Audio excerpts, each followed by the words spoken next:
want to make sure that I acknowledge the sponsor of the show, Tiege Hanley, because Tiege Hanley sent me this new pack. They sent me the new Tiege pack, so I just literally pulled the paper out, got it out of the mail, and I started going through it, and I got a little bit more excited than I should. You know what I'm saying? So they did send me the Tiege pack, and I don't even know what this is yet. So I'm assuming this is what you get when you first order your Tiege, and I don't know what this is. Oh, this is dope. This is absolutely dope. Is this a nail kit? Ladies, get this for the fellas. Fellas, don't wait for the ladies to get it for you. This is free. This just comes with it. 30% off your first order plus 20% off for life. Literally. Oh, snaps. I didn't know that they were sending it like this. Real talk. So this is the nail kit that they sending you. All right. So now you ain't looking like a dusty. This is a free gift straight from Tiege for the people that ordered the Tiege. They got the small one for the little hands like mine's. They got the big joints for your toenails. And then they got the joints at the bottom too. You know what I'm saying? For y'all that's a little bit more crustier than usual. All right. So that's one of the free gifts that Tiege got inside of the pack. And then what is this?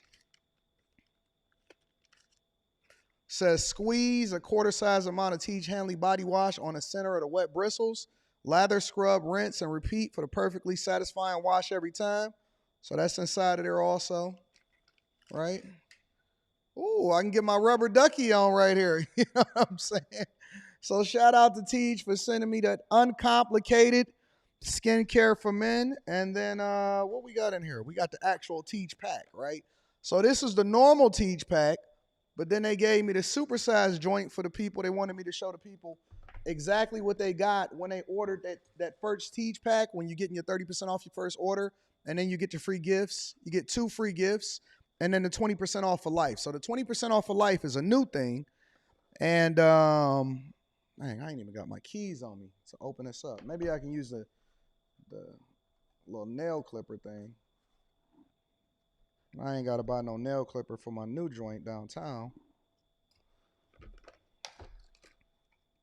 And then you get all of the washes, all of the scrubs, all of the AM, the PMs, and all of that stuff. So you got the whole thing inside of there for you to make sure you take care of yourself. But you got to make sure you take care of it every day, right? We don't want to miss days. We don't want to be looking like dusties. It does not absolve you from being able to make sure that you brush your teeth. Brush your teeth. It don't fix the teeth problem. Don't fix you ironing your clothes. Don't fix you being able to take care of your business. But it absolutely makes sure that your skin is phenomenal, even when you go in between shaves. You know what I'm saying? So shout out to Tiege Hanley. We absolutely appreciate you. Thank you for continuing to hold us down. I might do an official Tiege commercial, but I like just talking authentically to the people.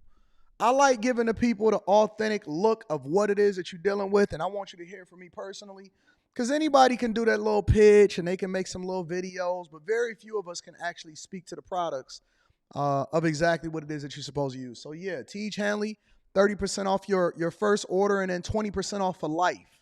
That's the Anton Daniels pack, 20% off for life. Using any other Tiege pack, make sure that you go ahead and let that go. And make sure you tap into the link that's in the description and take care of it, all right? What's going on is Anton from AntonDaniels.com. I appreciate you guys for continuing to rock with me. Thank you for tuning in for another edition of the Millionaire Morning Show. I am your host, Anton Daniels, and I just appreciate you guys, and I just want to always give you guys a round of applause for waking up, seeing another opportunity to take advantage of the day, and then seizing an opportunity. Yeah. Shout out to y'all. Shout out to the people. A little bit of housekeeping before we get started with the show. First and foremost, let me just say, make sure y'all get that Tiege Hanley. It's 30% off your first order plus 20% off for life. Or 40% off. I'm sorry. 40% off your first order, 20% off for life. 40% off your first order, 20% off for life. That's the Tiege Hanley family. In the description, link is down there. Make sure you get your Tiege. All right, that's number one. Number two, Stock Club. We had to push it out till tomorrow because I got locked out of my office. So as you can see, I'm live streaming from my place right now. And the reason why I'm live streaming from my place is that when I actually got up to go into the office where everything is prepped and ready for us to go, I actually forgot my keys. Right. So drove down here from the suburbs last night, stayed here, was ready for the Millionaire Morning Show. And then when I got up to actually go into the office, I realized that I don't even have my keys to my office. So yeah, man, we got to push it out till tomorrow, but it's an opportunity for y'all to get yourselves in position and prepare for greatness. Instead, what we are going to do is we're going to drop information with regard to the meetup today, and then we're going to give y'all the information with regard to the live stream. And the live stream is going to happen directly after tomorrow's show. So we're going to do the tomorrow show between 7 and 7:30, probably somewhere around 7:15 a.m. Eastern. And then we're going to do the live stream for the stock club at 10 a.m. 10 a.m. tomorrow, Stock Club. This is one of the most important stock clubs. We've had a great run, a phenomenal run with regard to our Magnificent Seven. So, our specific Magnificent Seven, not the Magnificent Seven that they define that we have, but what it is that we handpicked from our portfolio in order to make sure that we're running up the bag. And there's some stuff that we got to get rid of. There's some stuff that we have to get rid of. So tomorrow is incredibly important, and I am going to be going over that tomorrow. But again, um, locked out of my office because I forgot my keys, and we just gonna have to go from there. So again, make sure y'all tap into the Patreon. The link is in the description as well as pinned to the top of the chat. Too many people made too much money. We got to have a discussion about when to divest and when to take profits, and then redirect those profits over into other things that's gonna be a little bit more stable. You know what I'm saying? So shout out to y'all. Somebody said I was wondering about the background. This is the background. This is my background that I have. Um, this is what I wake up to every morning. A lot of y'all don't know. So this is my background. This is what I wake up to every morning. Right? It's panoramic view all around me. So it goes all the way down. All the way down. All the way down. So this is what I wake up to every morning. Canada is actually over there across the river. So that's Canada over there. That's the GM building. This is downtown Detroit all around me. And I got 360 views all around me. You know what I'm saying? So all of that, all of that, all of that. So I am live streaming from the place that I usually live stream on try to get this camera right. The place that I'm usually live streaming on a Wednesday night. You know what I'm saying? So shout out to y'all. I appreciate y'all. Um Hold on. I think we where I keep just telling Rita where my keys are, and then we're gonna go from there. All right, so uh without further ado, it doesn't matter if we in the office or not, it doesn't matter what we do or what's going on. What we probably are never going to do is never going to miss. We had a Saturday live stream in order to make up for last Wednesday when we pivoted to the earlier times. And so we're going to keep running it up. So again, shout out to everybody. You see the Lodge Freeway in Jefferson, DJ Ace? Yeah, that's what's up. Shout out to everybody that is holding me down. Also, let me give a shout out to God Loves All. I know a lot of y'all been seeing me wearing this God Loves All merch. And this is a bag chaser. So this is one of the people that I invested in. Every year at the end of the year or towards the end of the year, I do this series called Invest in Your Business. Last year I gave out 20, what was it, 22, $25,000 in seed money in order to help people get started with their businesses. And so this was one of the businesses that I invested in. It is a phenomenal brand. They got some great hoodies, great caps, all of that. And I don't take any equity in anybody's business. So it's only for Patreon members and bag chasers. You can actually go and see their pitches on the live streams that I re-uploaded over into the Patreon. So that's there. And this is one of the products. It's called God Loves All. It's dope. And so as a thank you, he he sends me merch. And again, I don't get any advertisement for this. I don't make any money from it. It's just a dope hat. And so I like to support people that support the platform. So shout out to my man over at God Loves All. Y'all can go to God Loves All and go and pick up this same hat, pick up the merch. And so shout out to him. I always like to highlight business owners and content creators, especially people that's a part of the bag chasers. I always support the people that's a part of the chasers. All right. And shout out to him for being one of the people that got the seed money. And Pretty Girls Ruin Lives is coming soon. That website is coming soon in order for y'all to pick up the merch for that. That's coming, I think, in July, maybe the beginning of August. We gonna go with the fall collection. All right. Let me read a couple of the super chats and then we're gonna go ahead and get started with the show. Shout out to everybody that's in the chat. Shout out to my girl sister in the building. Sister says, let me see if I can expand this because I'm working with a different computer, so I had to basically rebuild everything today. But shout out to my girl sister. Sister says, "Good morning, AD. Big shout out to Tech Coach Ralph and your car for another excellent agile Trello with Zapier training in the Discord this weekend. Appreciate you for putting together the community of greatness. I love my bag chasers family. Shout out to my girl sister." So if y'all are a part of the Patreon, and make sure y'all join the Discord. The link to the Discord is in the description of any of the most recent videos. And sister is, obviously helping y'all to understand the importance and the value that you get as far as joining the Discord. All right. Shout out to my girl sister. AR Smitty says Divine Intervention led me here about a year ago, Time Dog. Best decision I've ever made. Salute to the Chasers. Let me get another round of applause for the Chasers.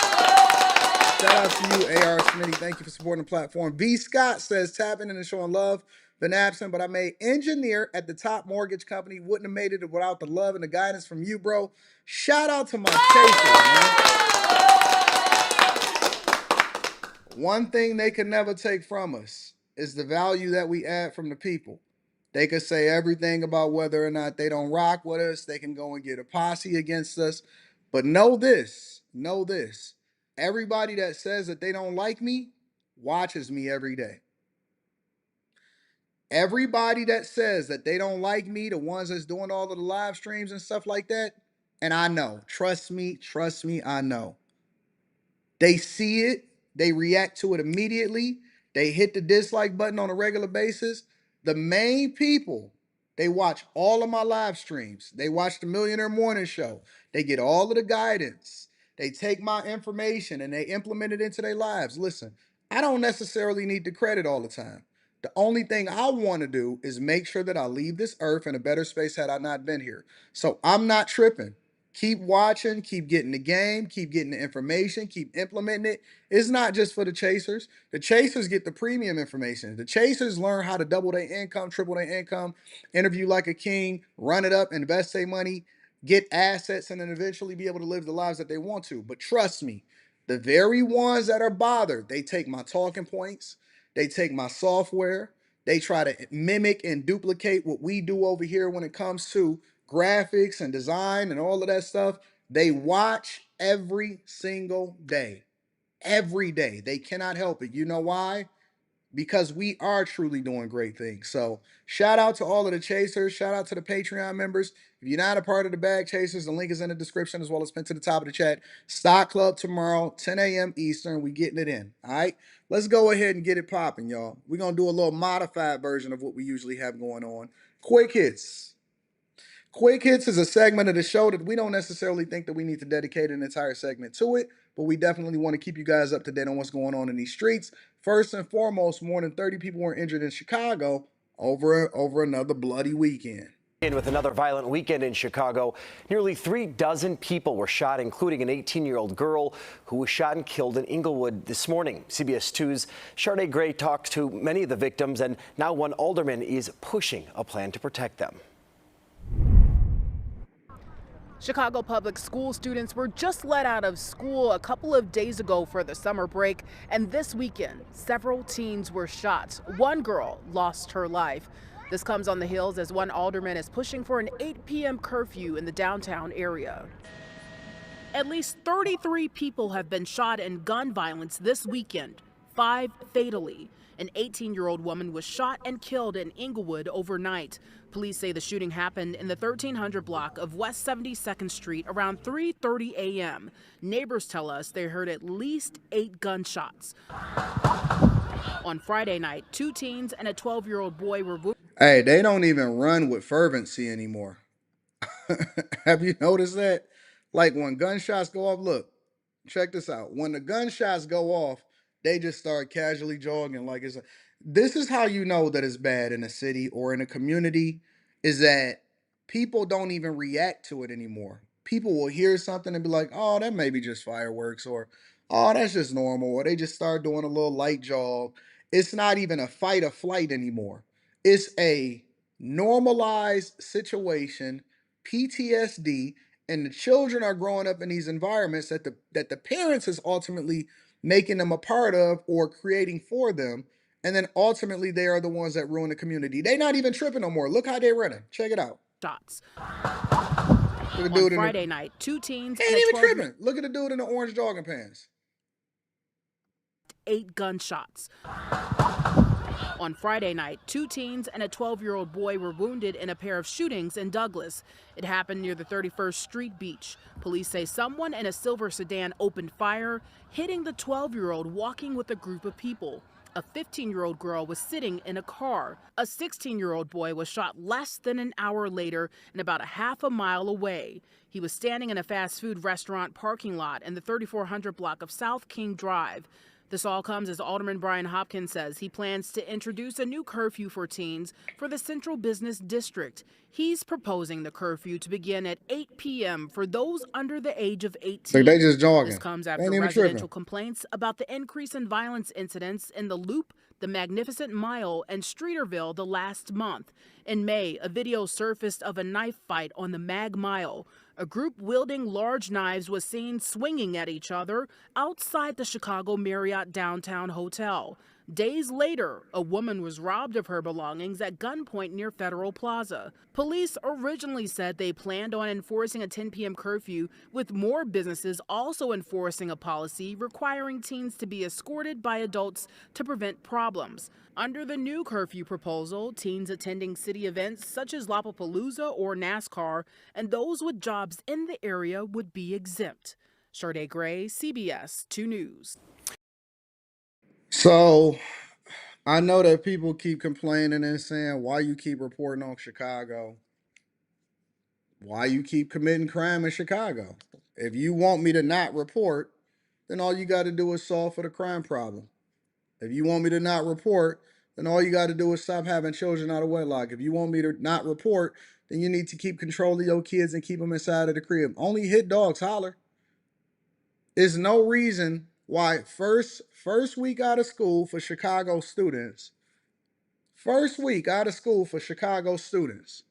you got over 30 people shot, hurt, stabbed, destroyed, taken over, no word from the mayor, police chief, over 2,000 officers down. But guess what? They got the Democratic National Convention going.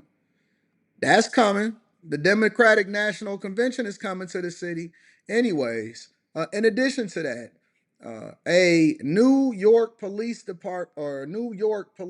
officer is arrested for a road rage incident. Check it out. The big story on Action News tonight is the arrest of a New York City police officer accused of shooting a man in Camden County in an apparent act of road rage.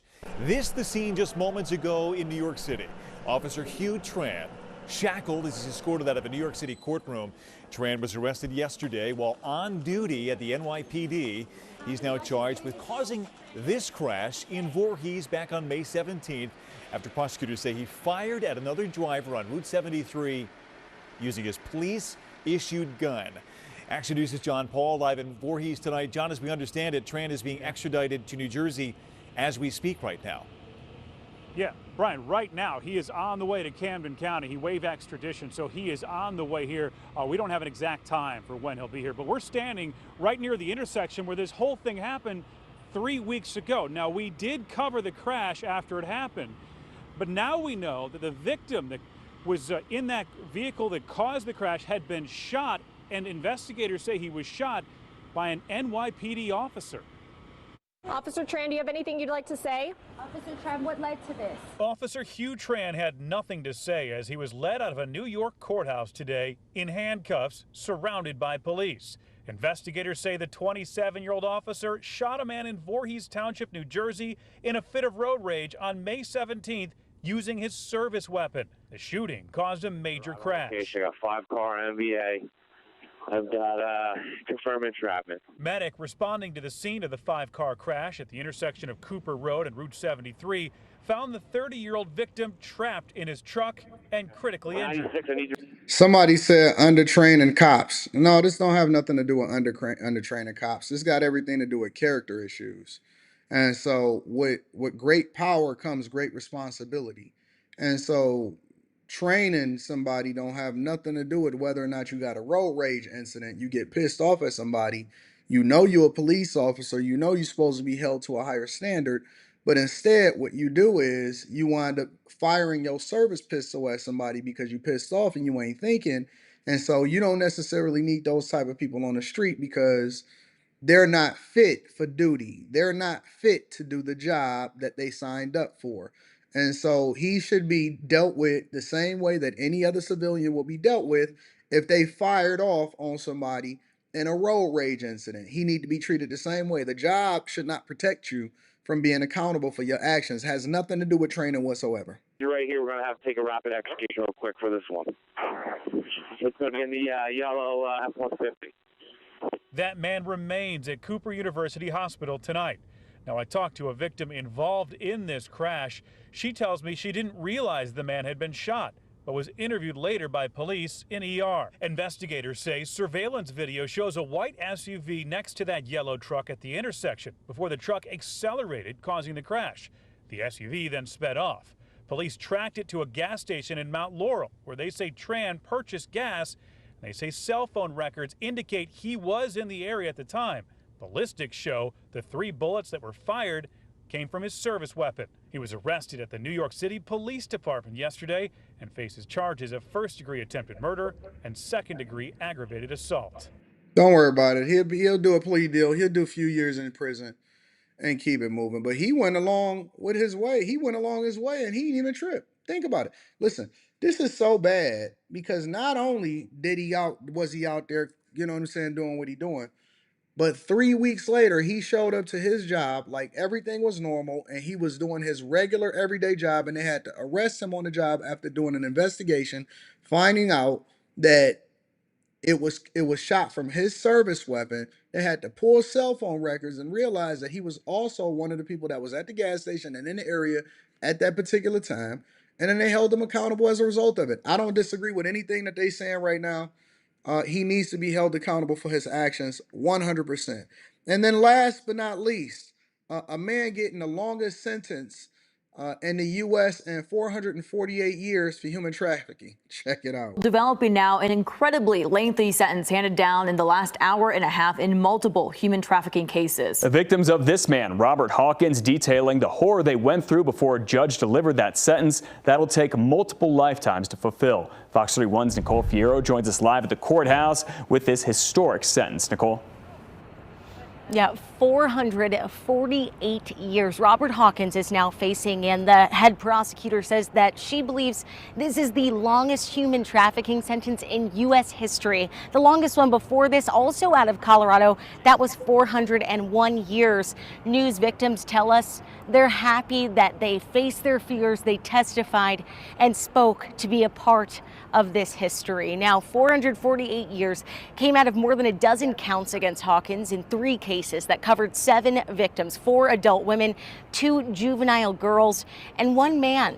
We heard from them, the 13-year-old girl who said Hawkins was 40 when she was manipulated by him. She is 17 today. The lifelong sentence these victims say they face every day after the trauma of sex trafficking and human trafficking under Hawkins. Now, with each count, prosecution read a victim's name it was connected to. Prosecution also pointed to a note in the pre-sentencing investigation report.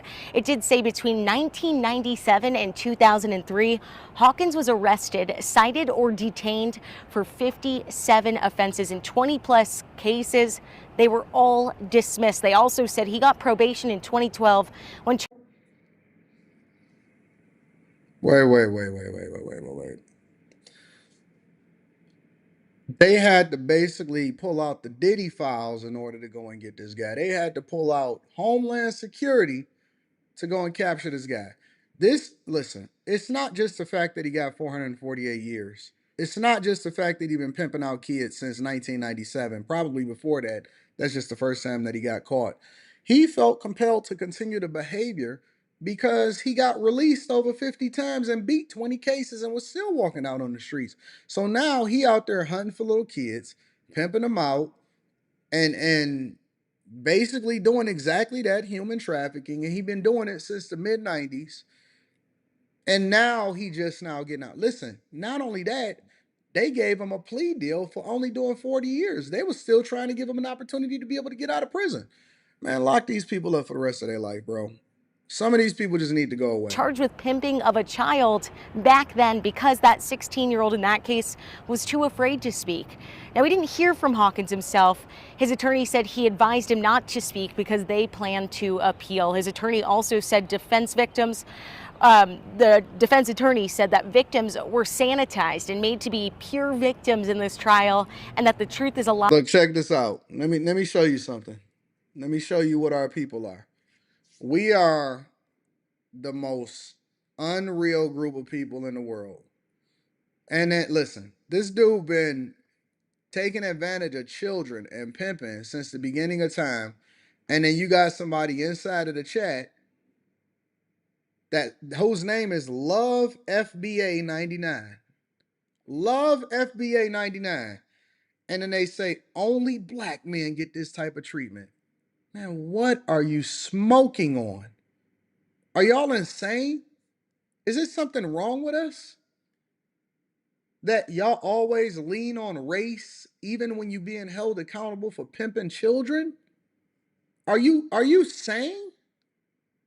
And no, it's not only black men that get this type of treatment. What's wrong with you? This dude been trafficking kids since the mid 90s for almost 30 years. Are you insane?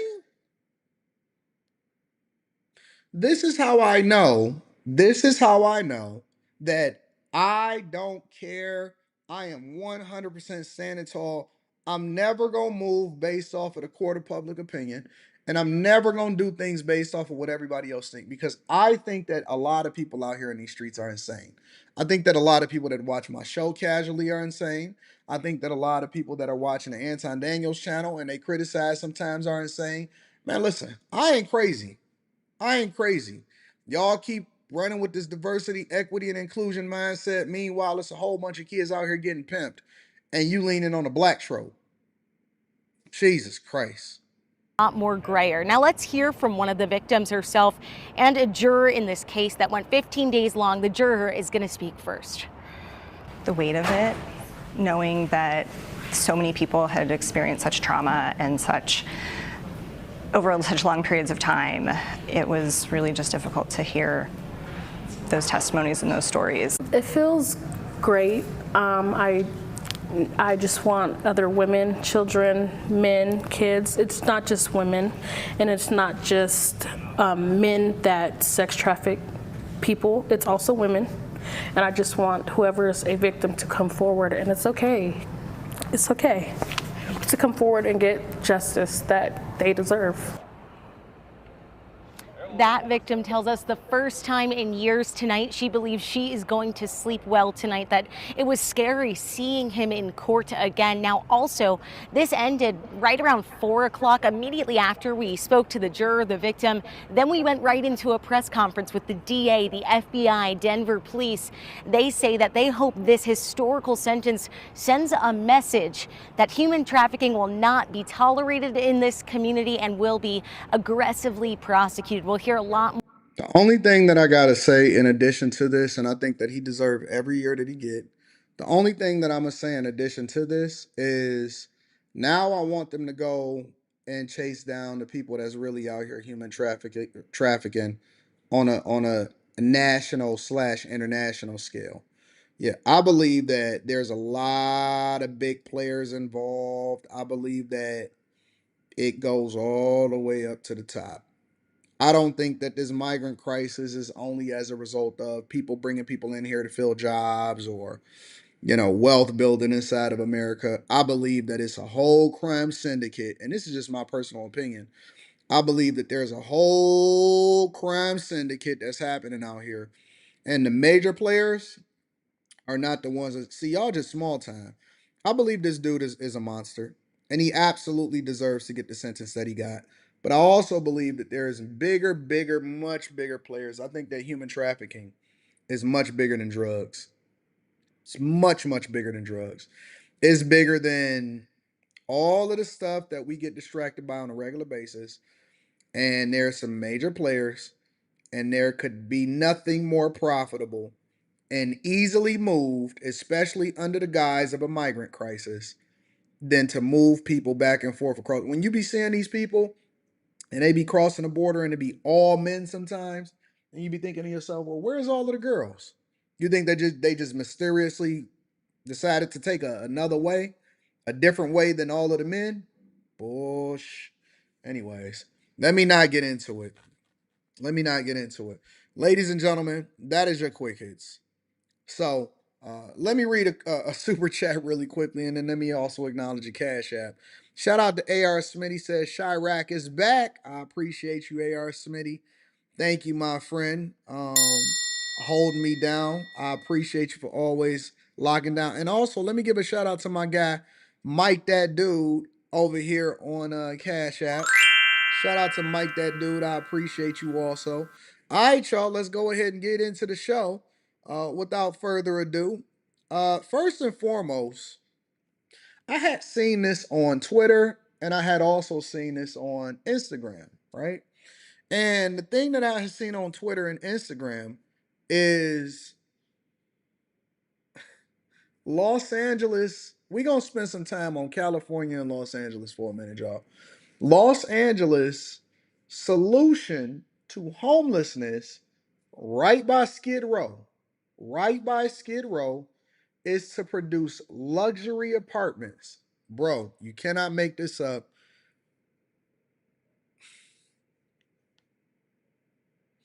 Los Angeles, California solution is to build $100 million plus luxury apartments, swanky apartments for homeless people right in LA, right on Skid Row.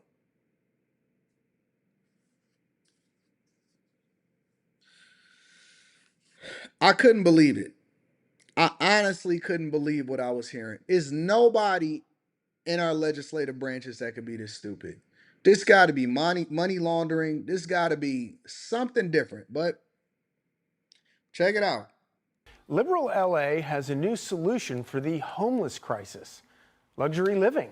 The city is about to open a new 19-story apartment building in the middle of Skid Row, complete with luxury amenities like a cafe, a gym, and an art studio. Listen, y'all. This is not a game. This is not trolling. This is a real life scenario. I was looking at the renderings. I was looking at different stuff. Multiple different people were reporting on it, and people that had inside information and what was going on. And this is a real thing. And the regular media outside of this small 5-minute thing on Fox News, shout out to the name Joe. I'm gonna read that super chat shortly. They the only ones that was reporting on it. It was the weirdest thing ever. And we know that California has spent over $24 billion on the homeless crisis with not even a dent in it. The developer tells the LA Times, quote, "We're trying to make our little corner of the world look and feel a little better." And the homeless crisis isn't the only problem for— Why y'all be asking, is it live? Y'all click on the link, y'all join into the live stream, and you see that it says live right there. Why do y'all be asking, is it live?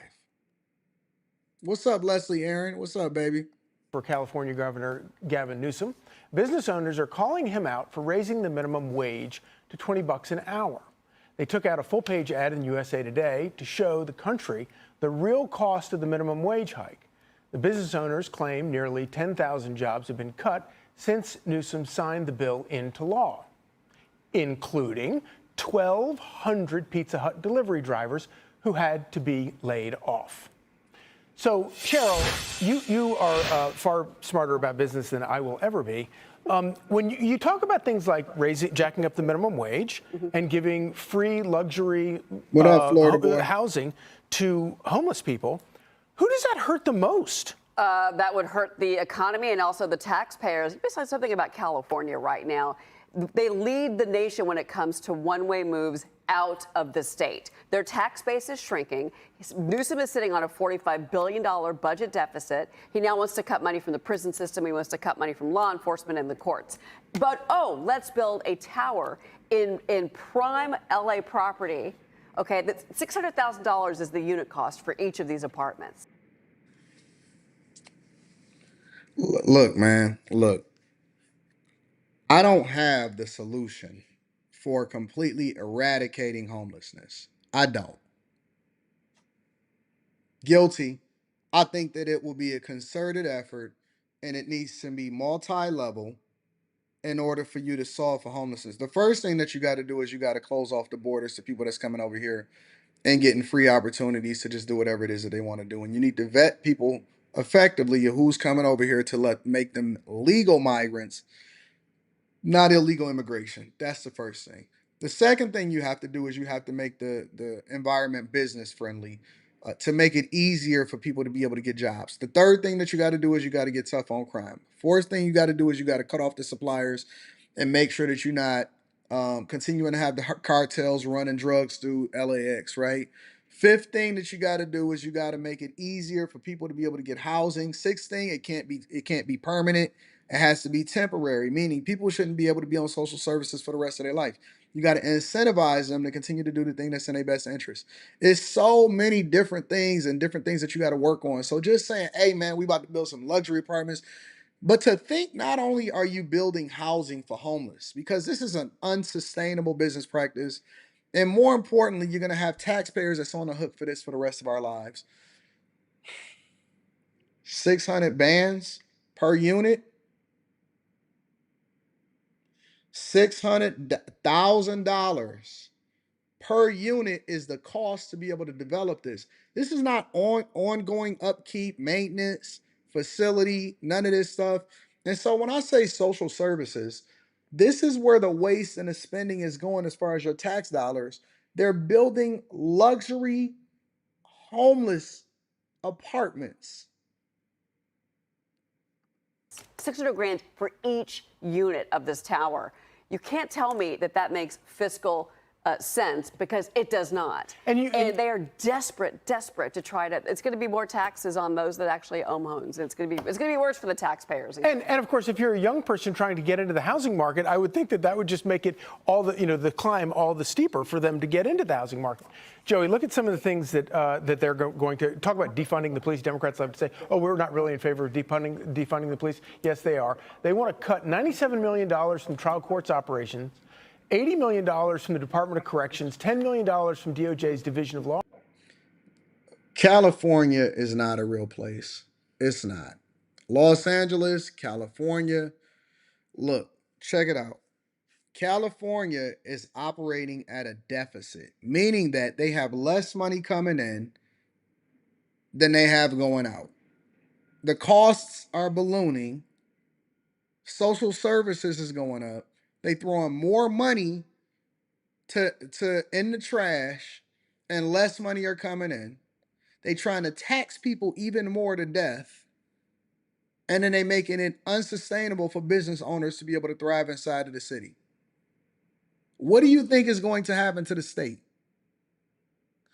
California is the biggest Ponzi scheme and upcoming imploding state in the entire nation. There is no state, not one, that is further in their journey towards imploding and ultimately becoming the biggest trash heap that I've ever seen in my entire life. 1,000%. There is no city that is going to become a bigger implosion of trash. And they're going to keep Gavin Newsom there unless he go and run for president. There is no city that or no state that is going to be worse off than California before I die. Before it's all over, that whole state is going to implode. Law enforcement. So is this going to make quality of life in LA better? You know, the libertarian in me wants to say, hey, some of those aren't too bad. You know, cut some of that federal spending, some of that federal pork. But these are also parts of the government that are a constitutional protection of our rights as citizens. We have a right to go to court and defend ourselves and to have proper representation and to have proper adjudication of things that we're concerned about. You start cutting the courts, look at the ripple effect of how people's lives are rocked. Look at what President Trump's going through right now. If his conviction is appealed and he's an innocent man, what if there weren't the resources for that? And that hangs over his head for 10 years instead of 2. Now put yourself in that situation in a state like California where they've got a ban on everything and they've got a code against everything, and you almost... Somebody said you're forgetting about NYC, fam. Scooby Don. I'm going to read that super chat shortly. No, I'm not. See, the one thing about New York is that New York is really the capital of America, meaning that all money kind of flowed through New York. You know what I'm saying? On the East Coast, it's a little bit different because you got Wall Street. New York is not.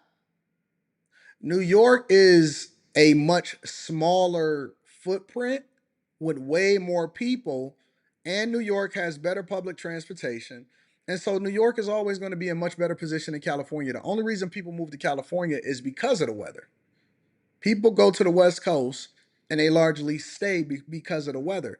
Now, rich people have figured out how to finesse the system, meaning that as long as they declare that they live in a state such as Florida or Texas or Tennessee or something like that, or Vegas, even Vegas for the majority of the year, then they're declared a resident there, and then they ultimately can just use Los Angeles or Calabasas or whatever's happening in California as a playground. But as long as businesses to continue to leave, New York can print money. New York is just different. Like, there's nothing in the world that can really compare to New York. New York is dirty as it is, as trash as it is, as horrible as the mayor is, as much as they running at a deficit, whatever. New York is just a different animal. I mean, New York fight for air rights. You know what I'm saying? So people, let's just say, for example, me, I'm looking over here and I know that they building a hotel right below me, which is going to affect my view. You have to get approved for air rights because New York is so congested and there's so many people there, over 8 million people in New York alone, that they're literally building up instead of out. Now, California is just a completely different animal, right? You know that a city is thriving regardless of whether or not people gonna move there, even when it's cold. People are only moving out to California because it's warm. It's a different environment. You know what I'm saying? Just have to go argue just to live your life freely. Yeah. So last week, Gavin Newsom was boasting that California now has more Fortune. They say one out of every, I forgot how many, one out of every something people is millionaires in New York. I'm gonna look it up real quick. 500 companies than any state in the country. Even as it's impossible for the lower the income, the worse it is for people in California. And not just in California, but all across, in many of the big cities across America, Chicago, Boston. You got 305,000, over 300,000 millionaires, 675 centimillionaires, and 68 billionaires are in New York alone. Let me just say that again. According to the data on May 9th, 2024, they say it is over 300. Actually, that was updated. New York is home to almost 350,000 millionaires, the most in any city in the world, and nearly up 50% from a decade ago. So they say 1 in 24 New Yorkers are millionaires, despite reports. 1 in 24 New Yorkers are millionaires, despite reports of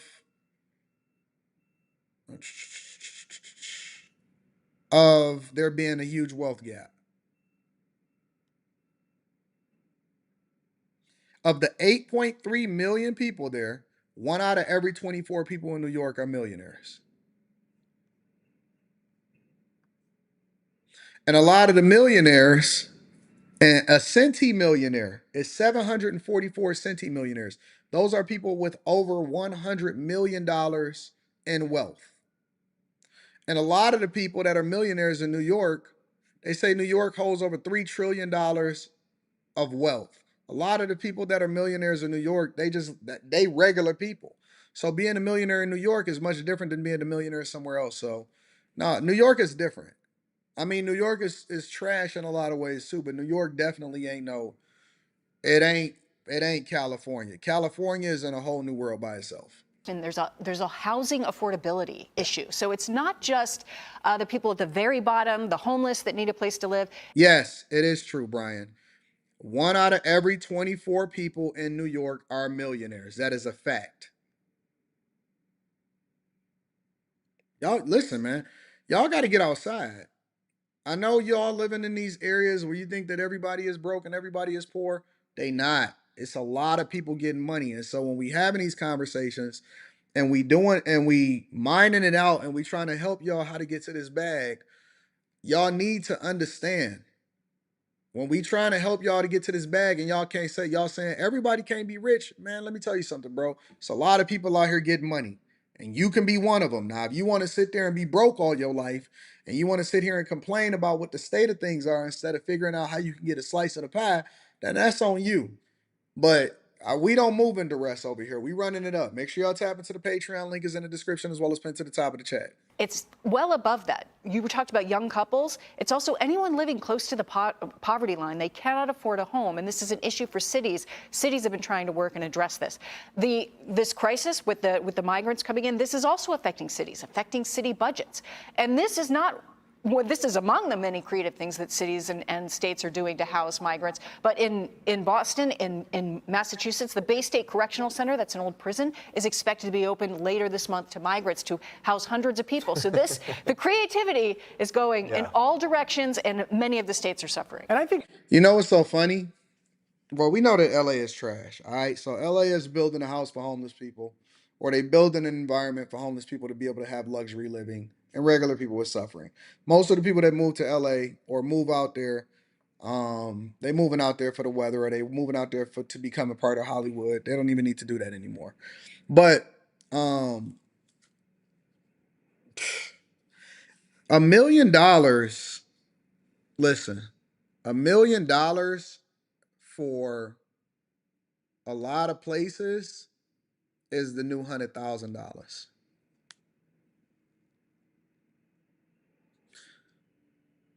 $1 million. $1 million. Somebody said, if everyone is a millionaire, listen to the ignorance. If everyone is a millionaire, who would be picking up the trash among other things? 1 out of every 24 people. Over 350,000 people inside of New York are millionaires. That means that leaves you with another 7.6 million people. I'm pretty sure they can figure out of 7.6 million people who can go and pick up the trash. Are y'all thinking this through, or y'all just typing out y'all intrusive thoughts and just letting it fly? Are y'all really thinking this through, or are you just typing out in the chat and just letting your thoughts fly? Because I need you to think about what you're saying before you say it. Jesus Christ. Anyways, Jesus. They got 8-point-something million people in New York. You got another 8 million people that can go and get regular jobs, pick up the trash and all of that. And that's not even counting the undocumented people that's living over there. $100,000 in New York is nothing. It's nothing. $100,000 is nothing. Let's continue on with the show. God bless the people over there in LA, and God bless the people over there in New York also. The name Joe says, for the collection plate, I appreciate you, Joe. Thank you for holding me down, big dog. Scooby Don says, you forgetting about NYC, fam. Nah, we holding it down for them too. Ardilla Squirrel 88 says, I'm willing to bet that this tower people in the California government, aka Newsom, which is going to be financed by taxpayers, a way of funneling taxpayer money into their own pockets. I don't put it past none of these politicians. I think that it is a very, very, very, very difficult job to go into politics and do it the right way and have no ulterior motive and just really serve the people when most politicians wind up getting rich. All of the Congress members are rich and they don't even make that much money. Follow Nancy Pelosi for your stock picks, y'all. Make sure y'all tap into the Patreon. We got Stock Club tomorrow at 10 a.m. Eastern, so we're going to get that in. Let's continue over with the show. Meanwhile, and shout out to AR Smitty. Meanwhile, over in Los Angeles, in addition to them going over there and them building whatever it is they building, crime continues to run rampant. You got businesses leaving Los Angeles, and you got people taking over and ultimately robbing jewelry stores at a high rate. Make sure y'all hit a like for the algorithm. Let's rock out. Violent robbery caught on video. 3 armed criminals beat down a security guard at a downtown LA jewelry store. The store's owner fighting back, trying to stop the onslaught. The men drew guns at store employees, but did not fire during the brief but violent encounter. The trio getting away with an unknown haul of jewelry. Eyewitness News reporter Tim Caputo joining us now live with reaction from employees who had to live through this traumatic experience. Jory and Michelle, one of the owners of that jewelry store, said this was like an out-of-body experience. He says he was pumping with adrenaline at the time when this robbery happened. When he watched back this security video you see over my shoulder, he doesn't remember doing half the things he did, like when he casually pushed away a gun that was pointed right at him. The screams of sheer terror started immediately. Everyone was caught off guard. But it was clear once the masked men put a gun to the security guard's head, this was a robbery. One of the 3 men wrestled the guard to the ground, and the other 2 set their sights on the safe at Hill Street Jewelry in downtown LA, yelling at the employees as they ran in. Don't do anything stupid, that's what they said. Owner Peruz Shirazi didn't exactly take that advice, pushing back, even as one of the thieves repeatedly raised his gun to Shirazi's face. Imagine you have a gun right in front of you. I still, when I see the video, I go like a stage of shock. This is what I did? It was. Yeah, a lot of that do be shocked. When you have a traumatic experience happen in your life, it is a state of shock. I've had situations that happen with me where I think that my heart rate was probably so high and my adrenaline was running through me so much that sometimes you don't even feel pain. You don't even feel certain things, or you don't even remember certain things that happened. Somebody asked me the other day, and it was asking me, did I remember, hey, do you remember when this happened and this and this? And I say, I don't. A lot of times I'll be like, man, I don't even remember none of that. I don't even remember the event happening itself. And I think that it's a trauma response, or it may be a state of shock or a state of panic, or you may have blacked out. You don't even remember some of the stuff that you was doing, or you don't remember the details of what's happening. Because you're not expecting for it to happen. This is not a normal situation. This is not supposed to be normal in our society. Just before 11 in the morning last Sunday, and there were staff and customers inside that store, many standing in stunned silence as this nightmare unfolded in front of their eyes. It was a very, very hard situation. At that moment, I didn't know were I in the dream or in the real. One robber jumped the counter and started grabbing chains and bracelets, anything he could get his hands on, with Shirazi still running after him at every turn. The owners trying to figure out what exactly they lost, but already estimate it's at least $500,000 worth of jewelry. That guard was restrained with a gun to his head the entire time, but no one was seriously hurt and no shots were fired, even as one employee called police while the robbery was happening. I was in the shock at that moment. I didn't know what should I do. But best thing, I called 911. Police rushed to the business, but these thieves were in and out in a matter of minutes, driving off in what police describe as a black Nissan Altima. When officers arrived, the robbers were long gone. And the store's owner, while grateful for the quick response, would like to see more patrols as a potential deterrent to terrifying crimes like this. If there is enough cops, they think twice before they jump into my shop or other shop. Unfortunately, like in many of these crimes, while there's a ton of video of the incident itself, because these suspects are practically covered head to toe, tough to get a great description. No arrests, of course, in this case, but maybe their mannerisms and, of course, that getaway car, that Nissan, could be enough for someone to help identify them. No, it's not going to happen. And the only way that they're going to get caught is by community help. And we know who the robbers are. And a lot of y'all probably already know what's happening.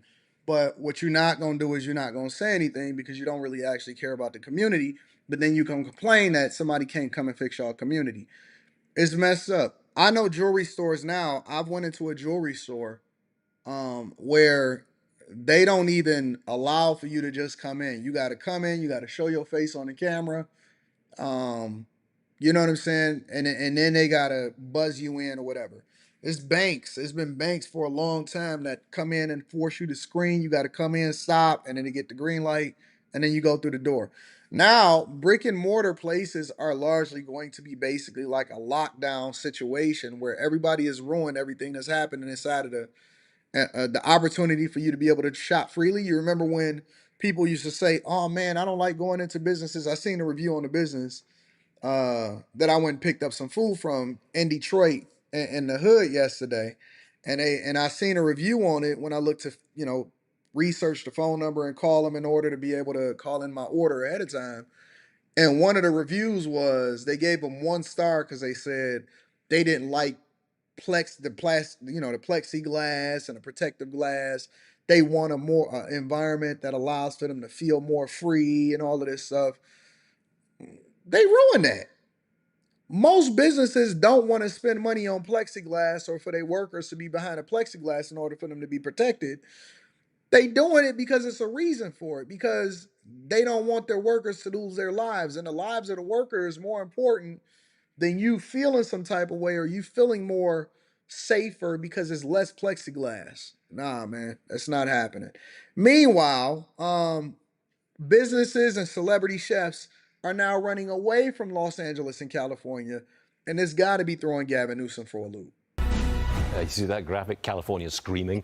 Restaurants in California are still feeling the pain of COVID shutdowns and restrictions. Watch this. It's very traumatizing. It makes you very angry. I mean, what people don't understand is people are still going out of business from this. It closed 30% of the restaurants in California. And the way he said it, it's just, I don't understand. Isn't there any liability, any responsibility that anybody is going to take for this? It destroyed our industry. It's very confusing. Joining me now is celebrity chef Andrew Gruel. Andrew, thanks very much for coming back on the show. Is it really that bad? 30% of restaurants in California closed? Yeah, that number actually seems even low to me. But, the pandemic obviously kicked off this astronomical firestorm of chaos that now we've seen reverberate and actually grow many lives of their own in regards to all of this chaos, especially across the restaurant industry and retail. So do you blame Fauci? Was the 6-foot distancing and the mask wearing and the shutdown completely? Do you blame him?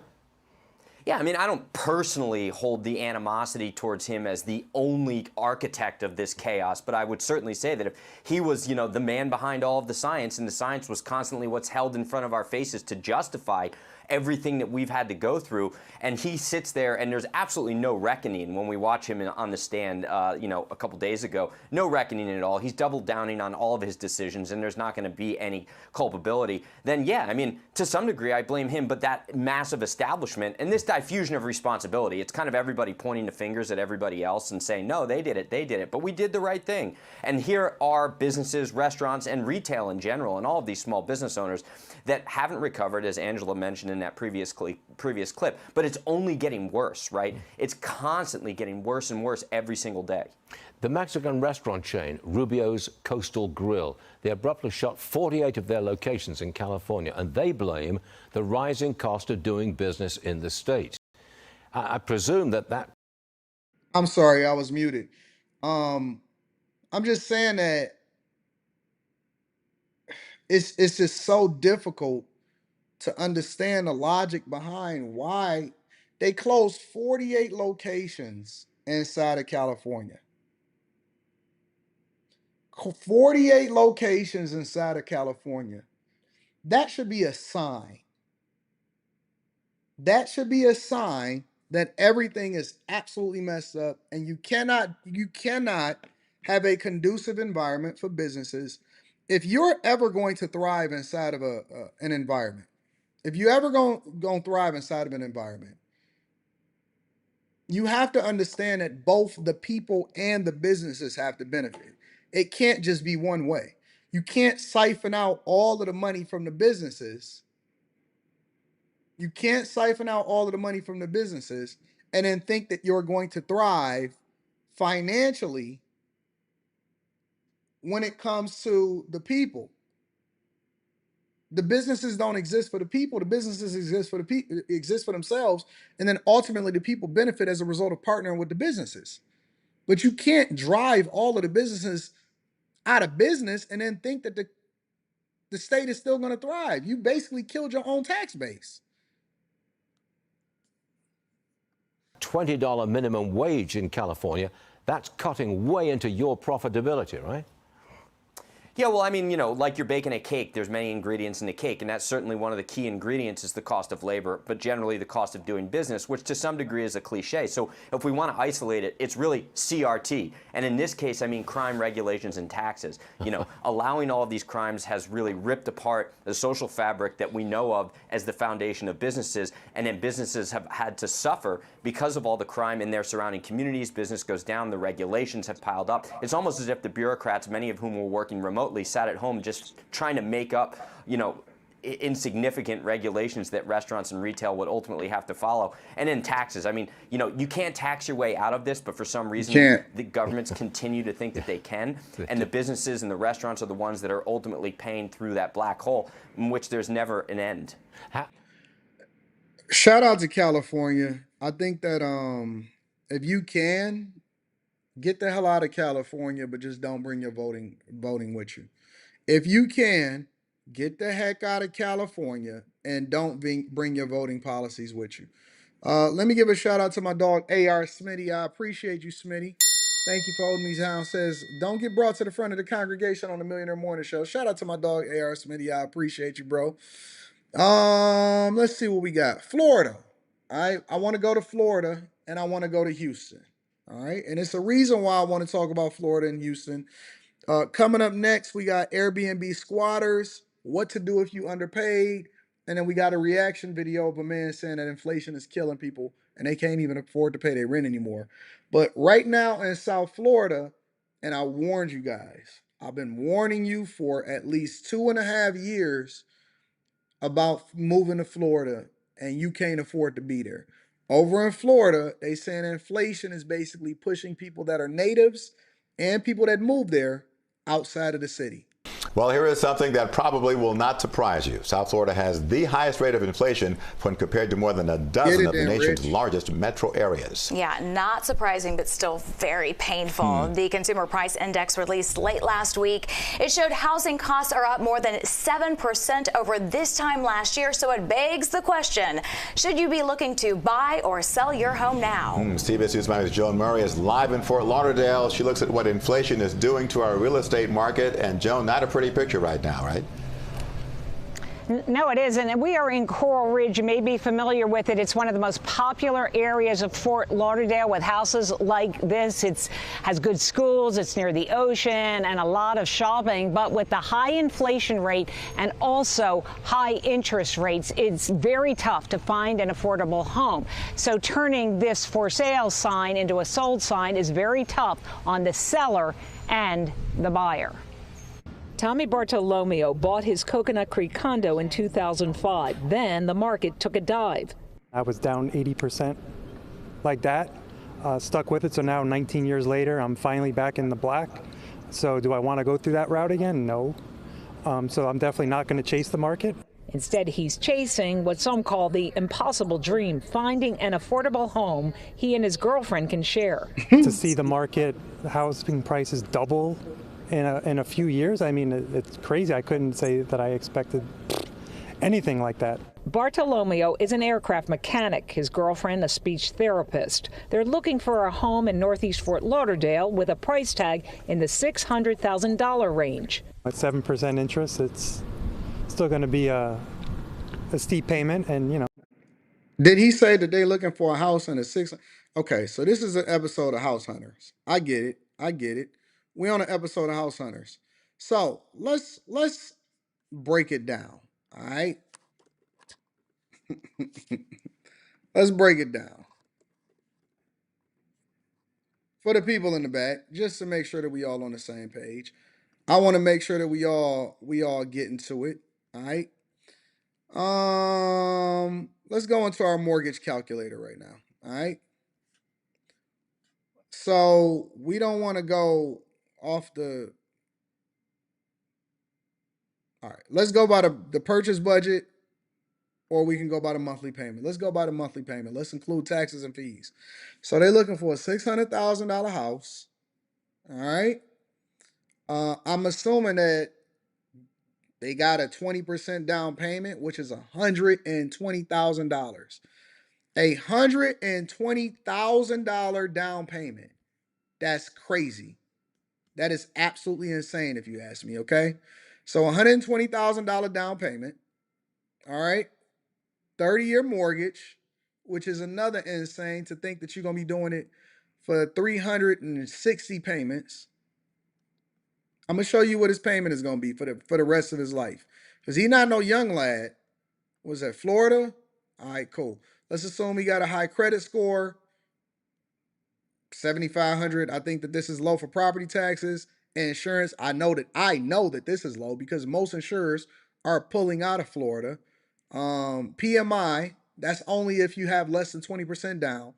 And it's a strong possibility that you're going to have an HOA fee. So let's go modest. Let's go $300 a month for an HOA fee. All right. His total monthly payment for 360 payments, and this is insane. His total monthly payment is going to be $4,500 a month for a house with $600,000, and that's only if you putting $120,000 down. Now, let's assume for the sake of conversation, all right? Let's assume for the sake of conversation that he doesn't put 20% down. Let's say he puts 10% down. Say he puts $60,000 down. All right?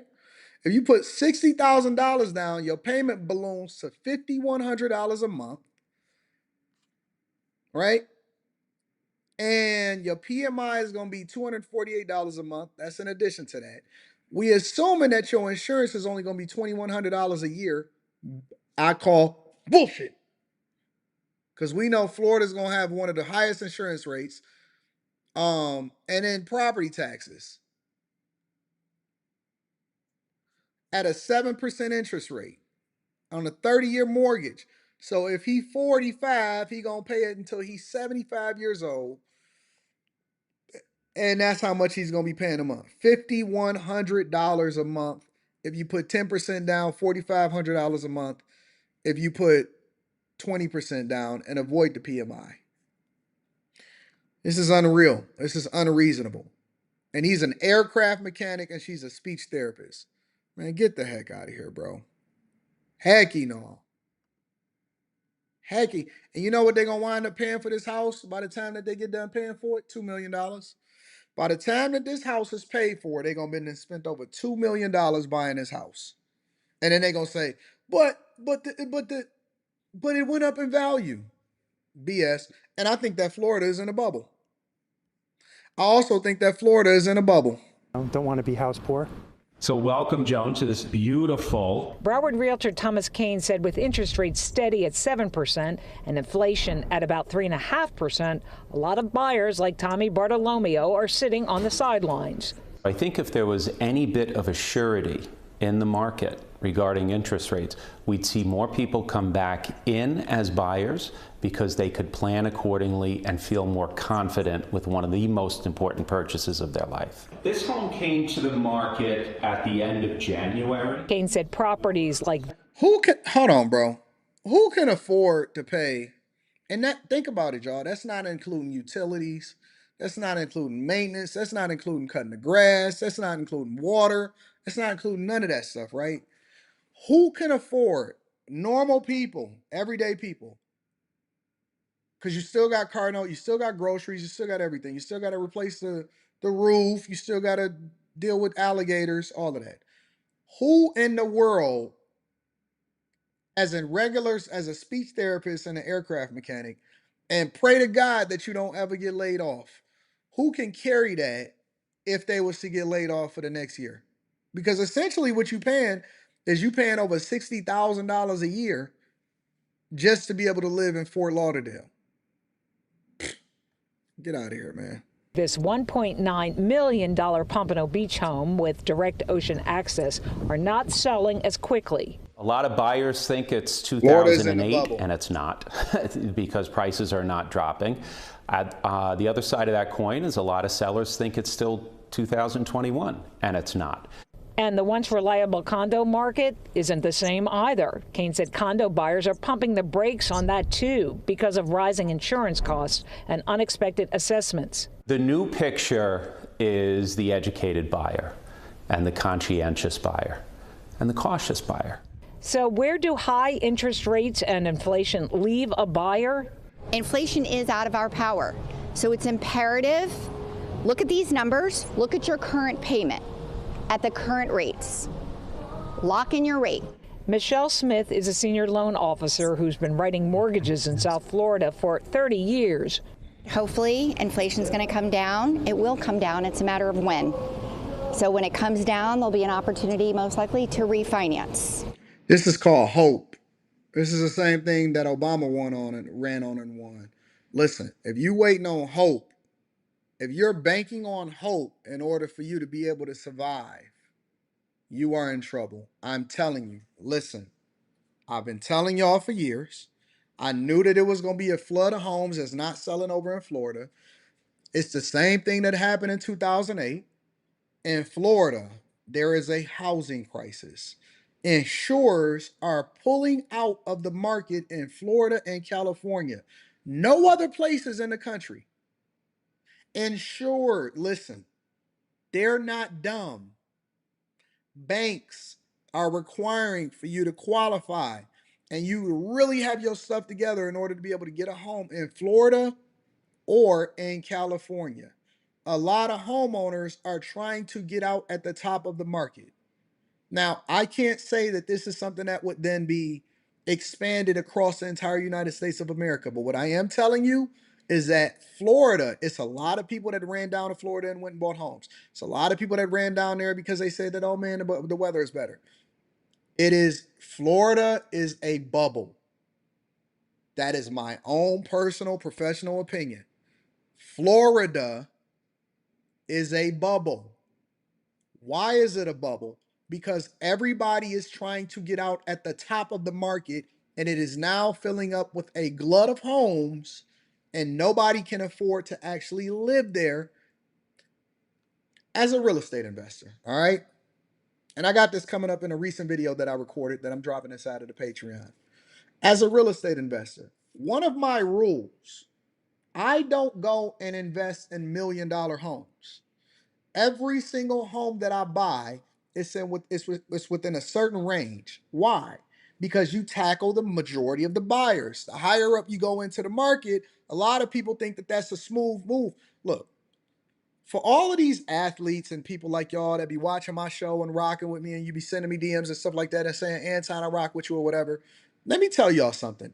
Unless you're going to be making $5 to $10 million a year for the rest of your life for the next 30 to 40 years, get a regular home or build cash. Let me say it again. For a lot of y'all that's getting money, but the money is temporary and it's going to run out eventually because you're not going to play basketball forever, you're not going to play football forever, and you didn't make the type of money that LeBron James make, which is 98% of the rest of y'all, get a regular home. Anton, why do you get a regular home? A, it's going to be more affordable, which means you'll be able to maintain it after you get out. Even if the home is paid off, now you'll be able to afford the mortgage, the property taxes, the maintenance, so on and so forth. That's number one. Number two, you tap into the majority of the buyers. So when you say within a certain range of your purchasing power, you tap into the majority of the buyers that ultimately can't afford to purchase a home. If you at the top of the market, right? If you over there and you selling a $2, $3, $4, $5 million home, you basically get rid of 98, 99% of anybody that can actually compete to be able to buy your home. And so you got to make sure that you get into the right market, that you stay in the pocket. And unless you Oprah Winfrey or somebody like that, or LeBron James, you cannot put yourself in a position where you purchase this big extravagant home for the gram in order to try to impress people that don't care anything about you. And so I'm trying to help y'all to understand that you have to literally make a good financial decision, not stunt for the gram. And a lot of y'all not even gonna use the majority of the home that y'all purchase anyway. And so you doing it just for aesthetic purposes in order to show people, and y'all not even gonna use the home. Buy the home based off of utility. Buy the home based off of function. Buy the home based off of the area that it's in, and it's got great schools. Don't do it because you're trying to stunt on everybody. Or if you're going to build this phenomenal home, then build it outright, but don't necessarily spend a whole lot of money to try to purchase something, and stay away from HOAs. Make sure you limit the amount that you're paying in property taxes. Man, listen, man. Doing something that you can't sustain is dead. Doing something that you can't sustain is dead. I have more respect for a person that is able to pay off their home and buy their home and be mortgage free outright than the person that is living in a multi-million-dollar home and got a mortgage. I think that the person that can buy their home and eventually pay off that mortgage outright is smarter than we think. And we look at the big McMansions and we say, well, but they balling, they in the mansion. No, they got a high ass mortgage and they worried every single month that the market is going to change on them. And so they trying to get out at the top of the market.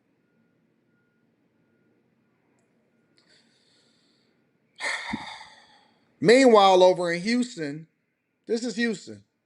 Good evening to you. I'm Tom Ziska. We're glad to have you with us. Now to homeowners in Ireland taking a unique approach to prevent flooding. They're raising their homes to keep floodwaters at bay. Fox 26's Jade Fleury is there live tonight with those details. Jade. Tom, lifted homes like this seem to be the new norm here in Ireland after the neighborhood continues to get hit with floodwaters. Some homeowners choosing to elevate their existing homes, while others are choosing to tear them down entirely and rebuild feet above the ground. This basically became so popular when there was a lot of flooding event a few years back. The Ireland neighborhood has faced its share of I'm going to read that super chat in a second, see Max. Flooding challenges over the years. Now homeowners taking matters into their own hands by raising their homes above ground level. We made a deal where if we did flood again, that we would either tear the old house down and build a new one like we did here, or just sell it as is, move away. Homeowner Arthur Kay says he's lived at his current property in Ireland for about 25 years. Since then, his home is flooded 3 times. Once during the Memorial Day flood in 2015, a second time during the Tax Day flood in 2016, and most recently during Hurricane Harvey in 2017. Outside the house, it was like 3 feet of water. And inside the house, it was over 2 feet of water. I can't do it, bro. I can't do it. Listen, I heard that over in Houston and in some parts of Texas, you got to be careful of where you purchasing a home because it's in a flood zone. What? Man, I'm straight, bro. If I got to build my house sitting up on stilts in order to prevent it, this is why, look, basements in a lot of places like in Florida and in Houston and stuff like that is non-existent. They don't have basements. Every home that I build over in the Midwest, I put a basement. I put a finished basement in. I got a whole ensuite in the house that I'm finishing up now that a lot of you bag chasers are familiar with. I got a whole ensuite and a basement in there that I'm building out. But that's not a thing over in Florida. It's not a thing over in Houston. Why? Because they got flooding issues. And so having to put your house up on stilts or up in the air or tear down your house and rebuild it up in the air because you're worried about flooding is insane. But shout out to y'all over there in Houston. Thank y'all for the good content, and thank y'all over in Florida for being in the bubble. Let me read some of these super chats and then I'm going to continue on with the show. Jay Johnson says, yeah, Rubio's been expensive here ever since he was a kid, but I figured that tree would fall eventually. It's insane over there, man. Y'all got to be careful. Say Max says, morning AD and the Chasers. Broward, I'm in Broward. You said housing issue is similar to the, only in Florida is getting there. It's not quite in 2008. Nothing is like 2008. 2008 crisis, would that be an opportunity for real estate investors? I don't think so. I don't think so. If it's me personally, if it's me personally, I'm trying to get the hell out of the market. If you like Florida, then I would go and purchase every piece of real estate that I'm purchasing at this point is an investment property. And I'm using my own money in order to do it. Anywhere where an insurer is pulling out of is a place that I'm getting out of too. So once I start seeing insurers get out of the market, I'm getting the hell out of that market also. And if you just still want to be in Florida, then that's why they make planes. Or if you job bound, then don't be tied to it. But I'm not investing. I'm not going to tie up, because most people, when you think about them from a financial perspective, or you think about their net worth, the majority of their net worth is tied up in their homes. Why would I put that at risk? I'm never going to be in a position where I put the majority of my net worth at risk by staying in the market at the top of the market. Dude saying that he just recovered from 2008. And now we almost in another bubble and he trying to figure it out. I'm not doing that. I'm never ever putting myself in that position. So shout out to you. That's a phenomenal question. I appreciate y'all for supporting the platform.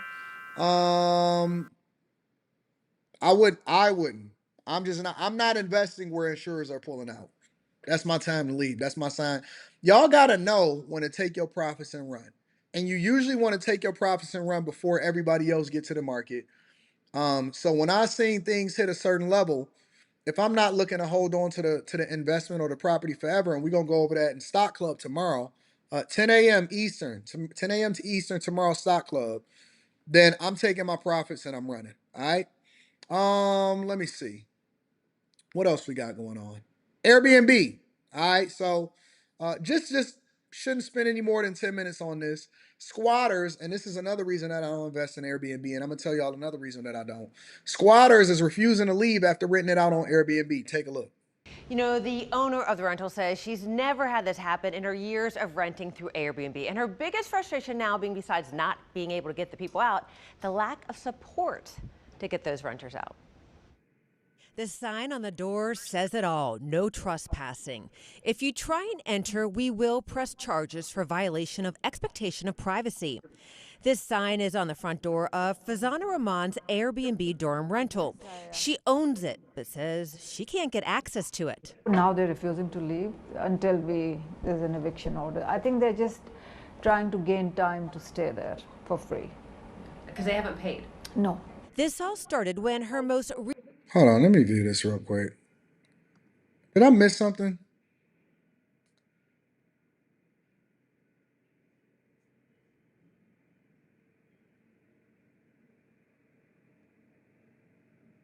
Harpo. Did they put a no trespassing sign on my property? Harpo. Did they put a handwritten no trespassing sign saying that they're gonna press charges for violation of expectation of privacy on my crib? Yo, I remember when Airbnb first started hitting the market, it was a lot of people of my hue, of this color, right? And they were saying, the application needs to make sure that they remove all things to be able to see you or identify you or be able to discriminate based off of whatever it is that they see that they don't like about you, right? And they call it the app racist.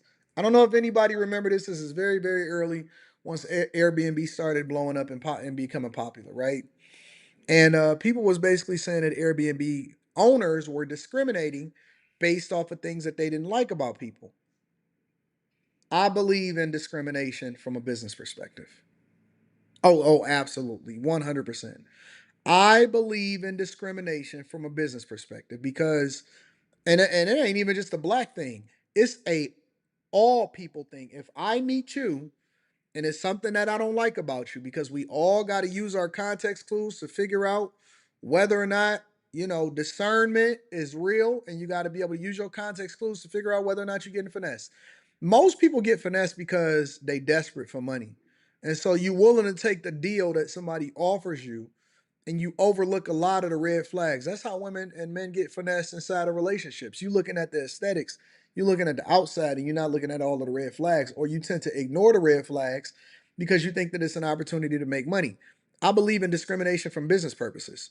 1000% absolutely. You know why? Because it's going to save you a lot of headache. You should be able to vet. You should be able to look and say, I think that they're going to possibly tear my stuff up. Yeah, I should be able to see the car that you pull up in and say, I don't think that that will be a good rental candidate. But let's continue. This sign is on the front door of Fazana Rahman's Airbnb dorm rental. She owns it, but says she can't get access to it. Now they're refusing to leave until there's an eviction order. I think they're just trying to gain time to stay there for free. Because they haven't paid? No. This all started when her most recent guest did make a long-term rental reservation through Airbnb and checked in on October 25th. The guest rental reservation. October 25th. Okay, so the long-term rental, because you can do long-term rentals on Airbnb. I did a long-term rental on Airbnb when I stayed in Florida during the pandemic. And it said they was going to check in on Wednesday, October 25th, and check out in May. So y'all don't have to pay ahead of time? I don't understand. Check in October 25th, 2023, and checking out on May 24th. November, December, January, February, March, April, May, 7 months. So when I did my Airbnb in Florida, and I was doing it by the month, no, I did one of them for 2 months, and then I did another one by a month, and then I stayed in a hotel for like 2 weeks, and then I stayed in another hotel. I stayed in a hotel for 2 weeks in the front and 2 weeks on the back end, and then I rented the Airbnb out for 2 months and then 1 month. But we had to pay it all ahead of time. When I go on vacation in Florida or Miami, ooh, look at that sun. Sun hitting, ain't it? Sun is hitting, ain't it? Beautiful. When I do an Airbnb, when I do my winter vacations, you have to pay ahead of time. So I don't know how they was able to get in there without paying. Through Airbnb and checked in on October 25th. The guest did pay through Airbnb monthly, and you can see on the reservation details. Oh, Airbnb got financing.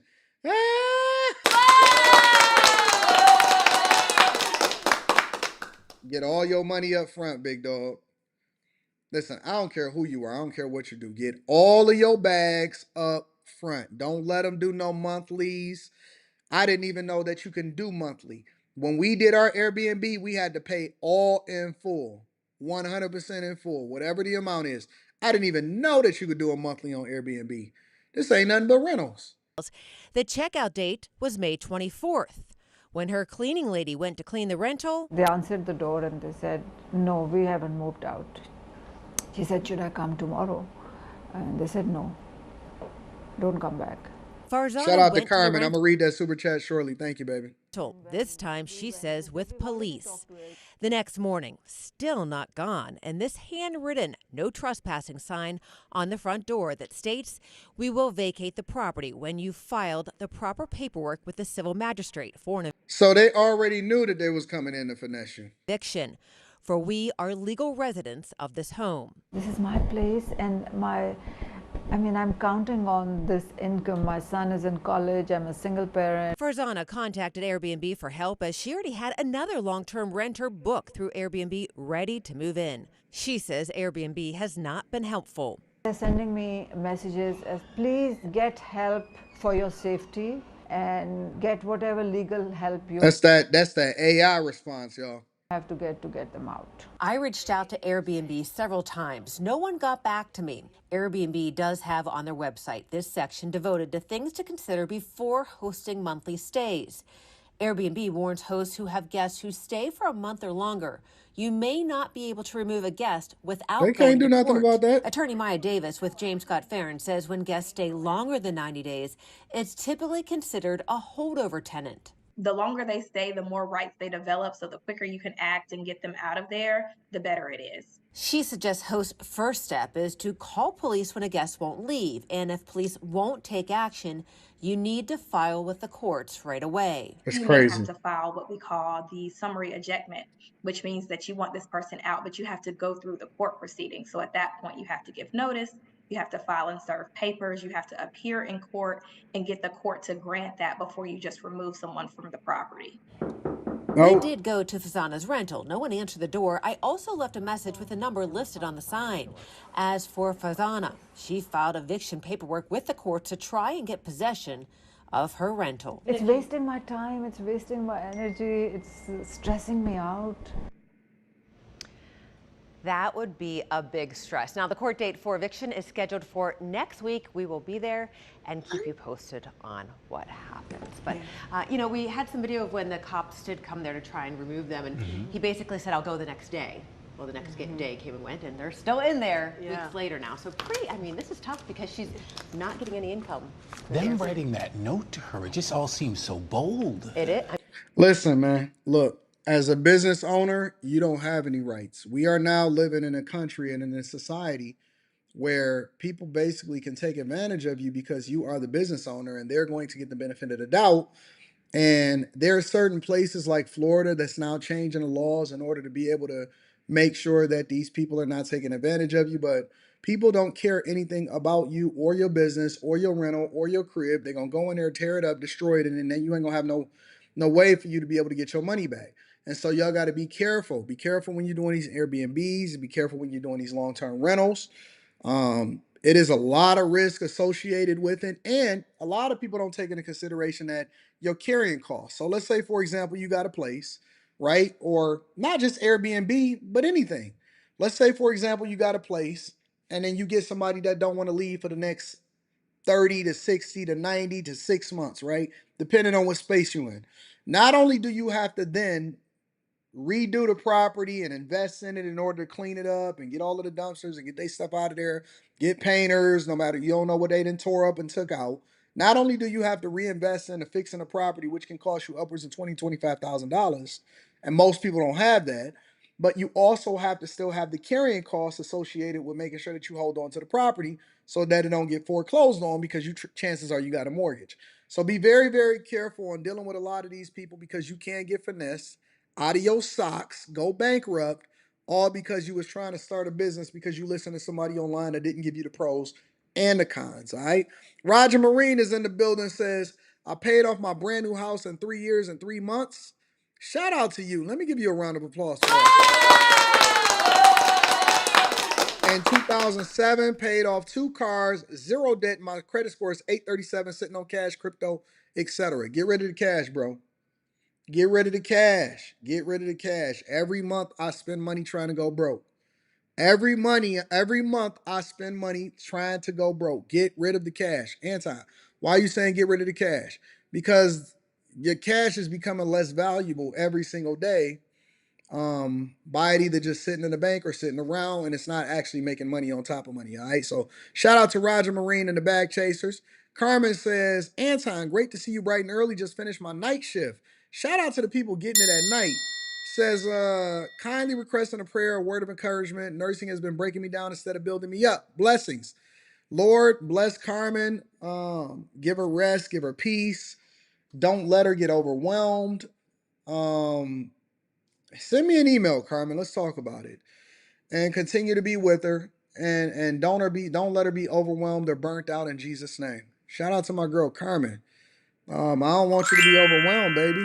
Be careful. Be careful in these streets. Chris Monroe ACL says living free in an Airbnb. It's crazy. Just couldn't think of taking advantage of nobody like that. Shout out. Hey, I want y'all to send a prayer up for Carmen too inside of the chat.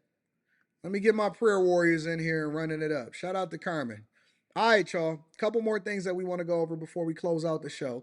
Number one, we want to go over what to do if you are underpaid. All right. It's a recent article that came out on CNBC that detailed how people should operate if they feel like they're overworked and underpaid. It's funny that you sent that super chat right before this, Carmen. Funny that you sent this super chat. Overworked and overpaid. Let's talk about it. I got some suggestions for y'all.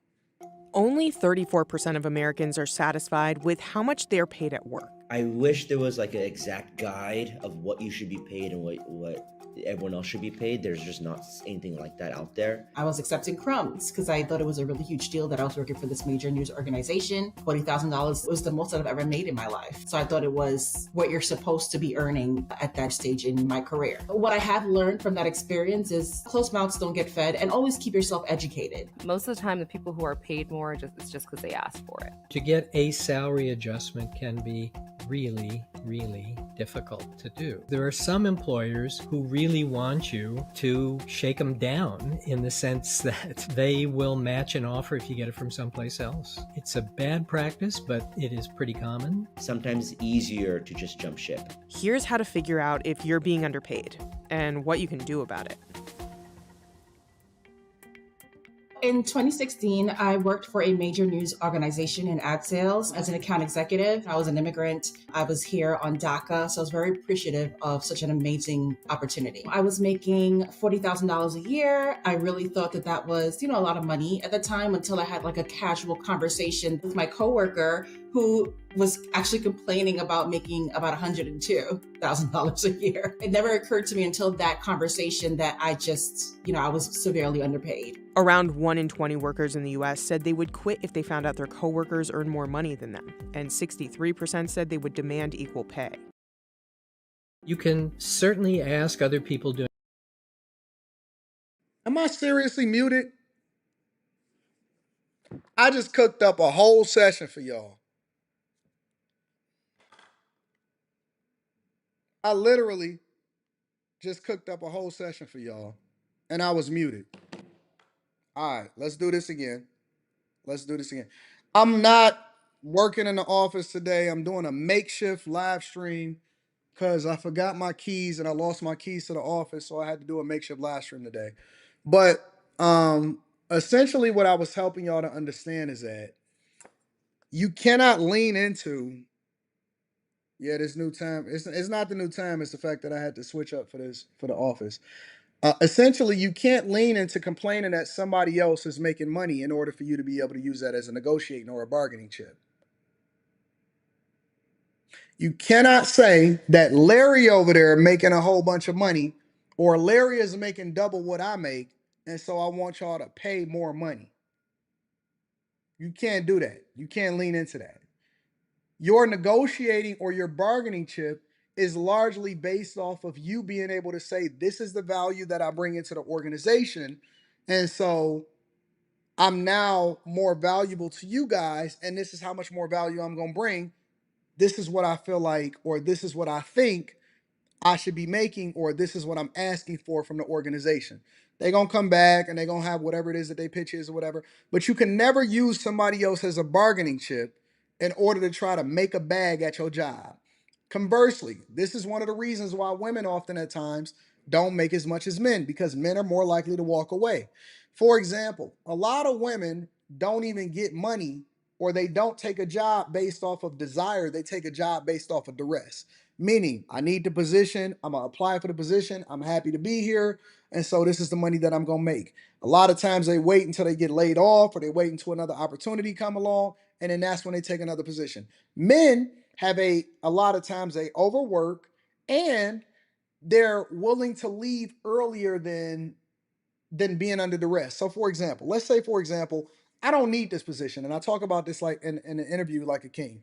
I don't need this position, right? And because I don't need this position, and I'm applying for a new job because at the 2 to 3 year mark, now I have some successes under my belt. I got some projects under my belt. I can speak to some experiences. Maybe I've leveled up in the company. Maybe I've taken on more responsibility or something like that.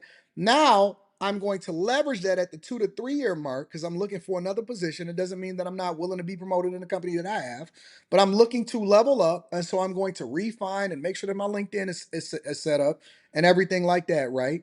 And so I'm going to leverage the position that I have inside of the company in order to get a better position. They're going to pay you 20, 30, 40, 50% more going to a different company than they are going to pay you as far as staying. You get what you negotiate. You get what you negotiate, not necessarily what it is that you think somebody else is making and then you using that in order to get another position. At the 3-year mark, you should already started getting your stuff together. You should have your social media together, all of your Instagram, all of that, LinkedIn, resume, upgraded. Make sure that you updated your resume with all of the successes that you have, and you should be looking for a different position. They always gonna pay you more to leave than to stay. And when I see people that are with companies and they want to level up and they with these companies for 10, 20, 30 years, I already know that they ain't making bank. When I see people that are with these companies for 10, 12, 13, 14, 15, 16, 17 years, and they haven't leveled up, I don't care what their position is. I know that they ain't getting no money. I know that they ain't getting no money because they there too long without leveling up. There's no way that you can exist at a company and you think that they're going to continue to keep your pay up with inflation, or it's not a new, younger model that's going to come in and replace you that's making way more than you. I'm always going to make way more than everybody else that is around me when I go into a new company, 100% of the time. Doing similar jobs in your own organization, how much they're being paid. The question, though, is figuring out whether the people you're talking to are really... Somebody said new employees expect the same pay as people that's been there longer. 100%. When I come into your organization, because you need me, you're going to overpay me for the perceived value that you think that I'm going to bring into the organization. Y'all need to readjust your mind. Change your mindset, bro. Change your mindset. It's not about seniority, it's about value. When you live in a capitalistic system and you don't have a union to protect you, so you're not going to just be the same as everybody else. I hated being in a union when I was working at the steel mill. I hated being in the union because the union basically prevented me from being able to be better than him because I knew that I could negotiate more and I brought more value. I'm not trying to be on the same level as everybody else, and I'm not trying to prevent the new dude from getting his bag. What I get don't have nothing to do with what he negotiate. That's completely separate. You have to change your mindset. It's not about, well, I've been here longer, so I should make more. It's about what you negotiate. It's about the value that you bring, and it's about the perceived value that the company sees in you based off of what it is that you can add into the company. Ain't nobody gonna make no more than money than me. I'm always gonna negotiate for the biggest. I'm gonna make them uncomfortable with the number that I asked for because I don't need you. And so if you want me, you're gonna have to overpay what you thought it was gonna take to get me. If you want me, you're going to have to overpay, and then I'm gonna over deliver, and then you're gonna have to pay to keep me because I'm going to get something else. Stop looking to compare yourself and start looking to elevate.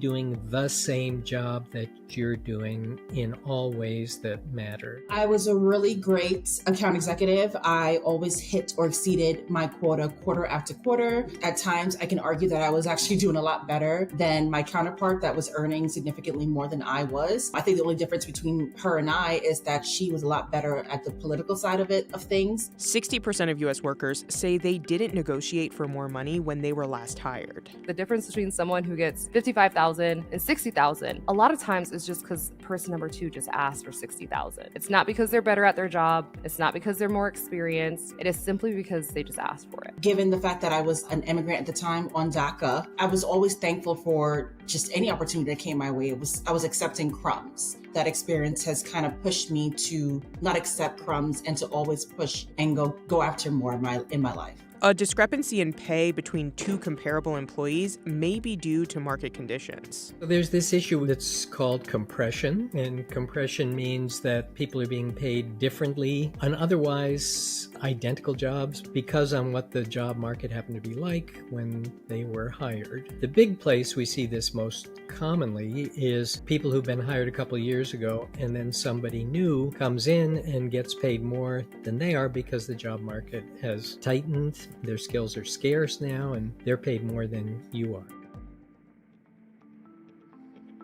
My initial reaction, I kept it calm, and I didn't want to allude to her that I made such little money compared to her. I kind of went back to the drawing board. I thought to myself, okay, clearly I'm underpaid. What am I going to do about it? When you realize that you're underpaid, that is your green light to go do research. The term underpaid shouldn't be used to compare you to a colleague. It should be compared to you and the market. Exactly. And a lot of y'all think that y'all can compare yourselves to people that live out there in California. You can't. Always going to be a range in the market. It's possible that an objective person might say you're wrong, that these pay differences are not really that different, or there's justification What up to for Love them. C? What up to everybody in Compensation the chat? has a lot of different pieces. We'll read super chat shortly. To it. It's not just like a simple formula that's like years of experience equals this amount of money, education equals this amount of money, and location equals this amount of money. In addition to speaking to people in your industry, you can do research online. One way is through referencing salary ranges listed on similar job descriptions. There are states and cities that have transparency laws on pay that require the employer to report or make available what they're paying. But the caveat to that is that what they end up reporting are typically salary ranges for a job. When you see a range, and I think I see this with my clients and I see this with candidates, they automatically think, well, I deserve the high end.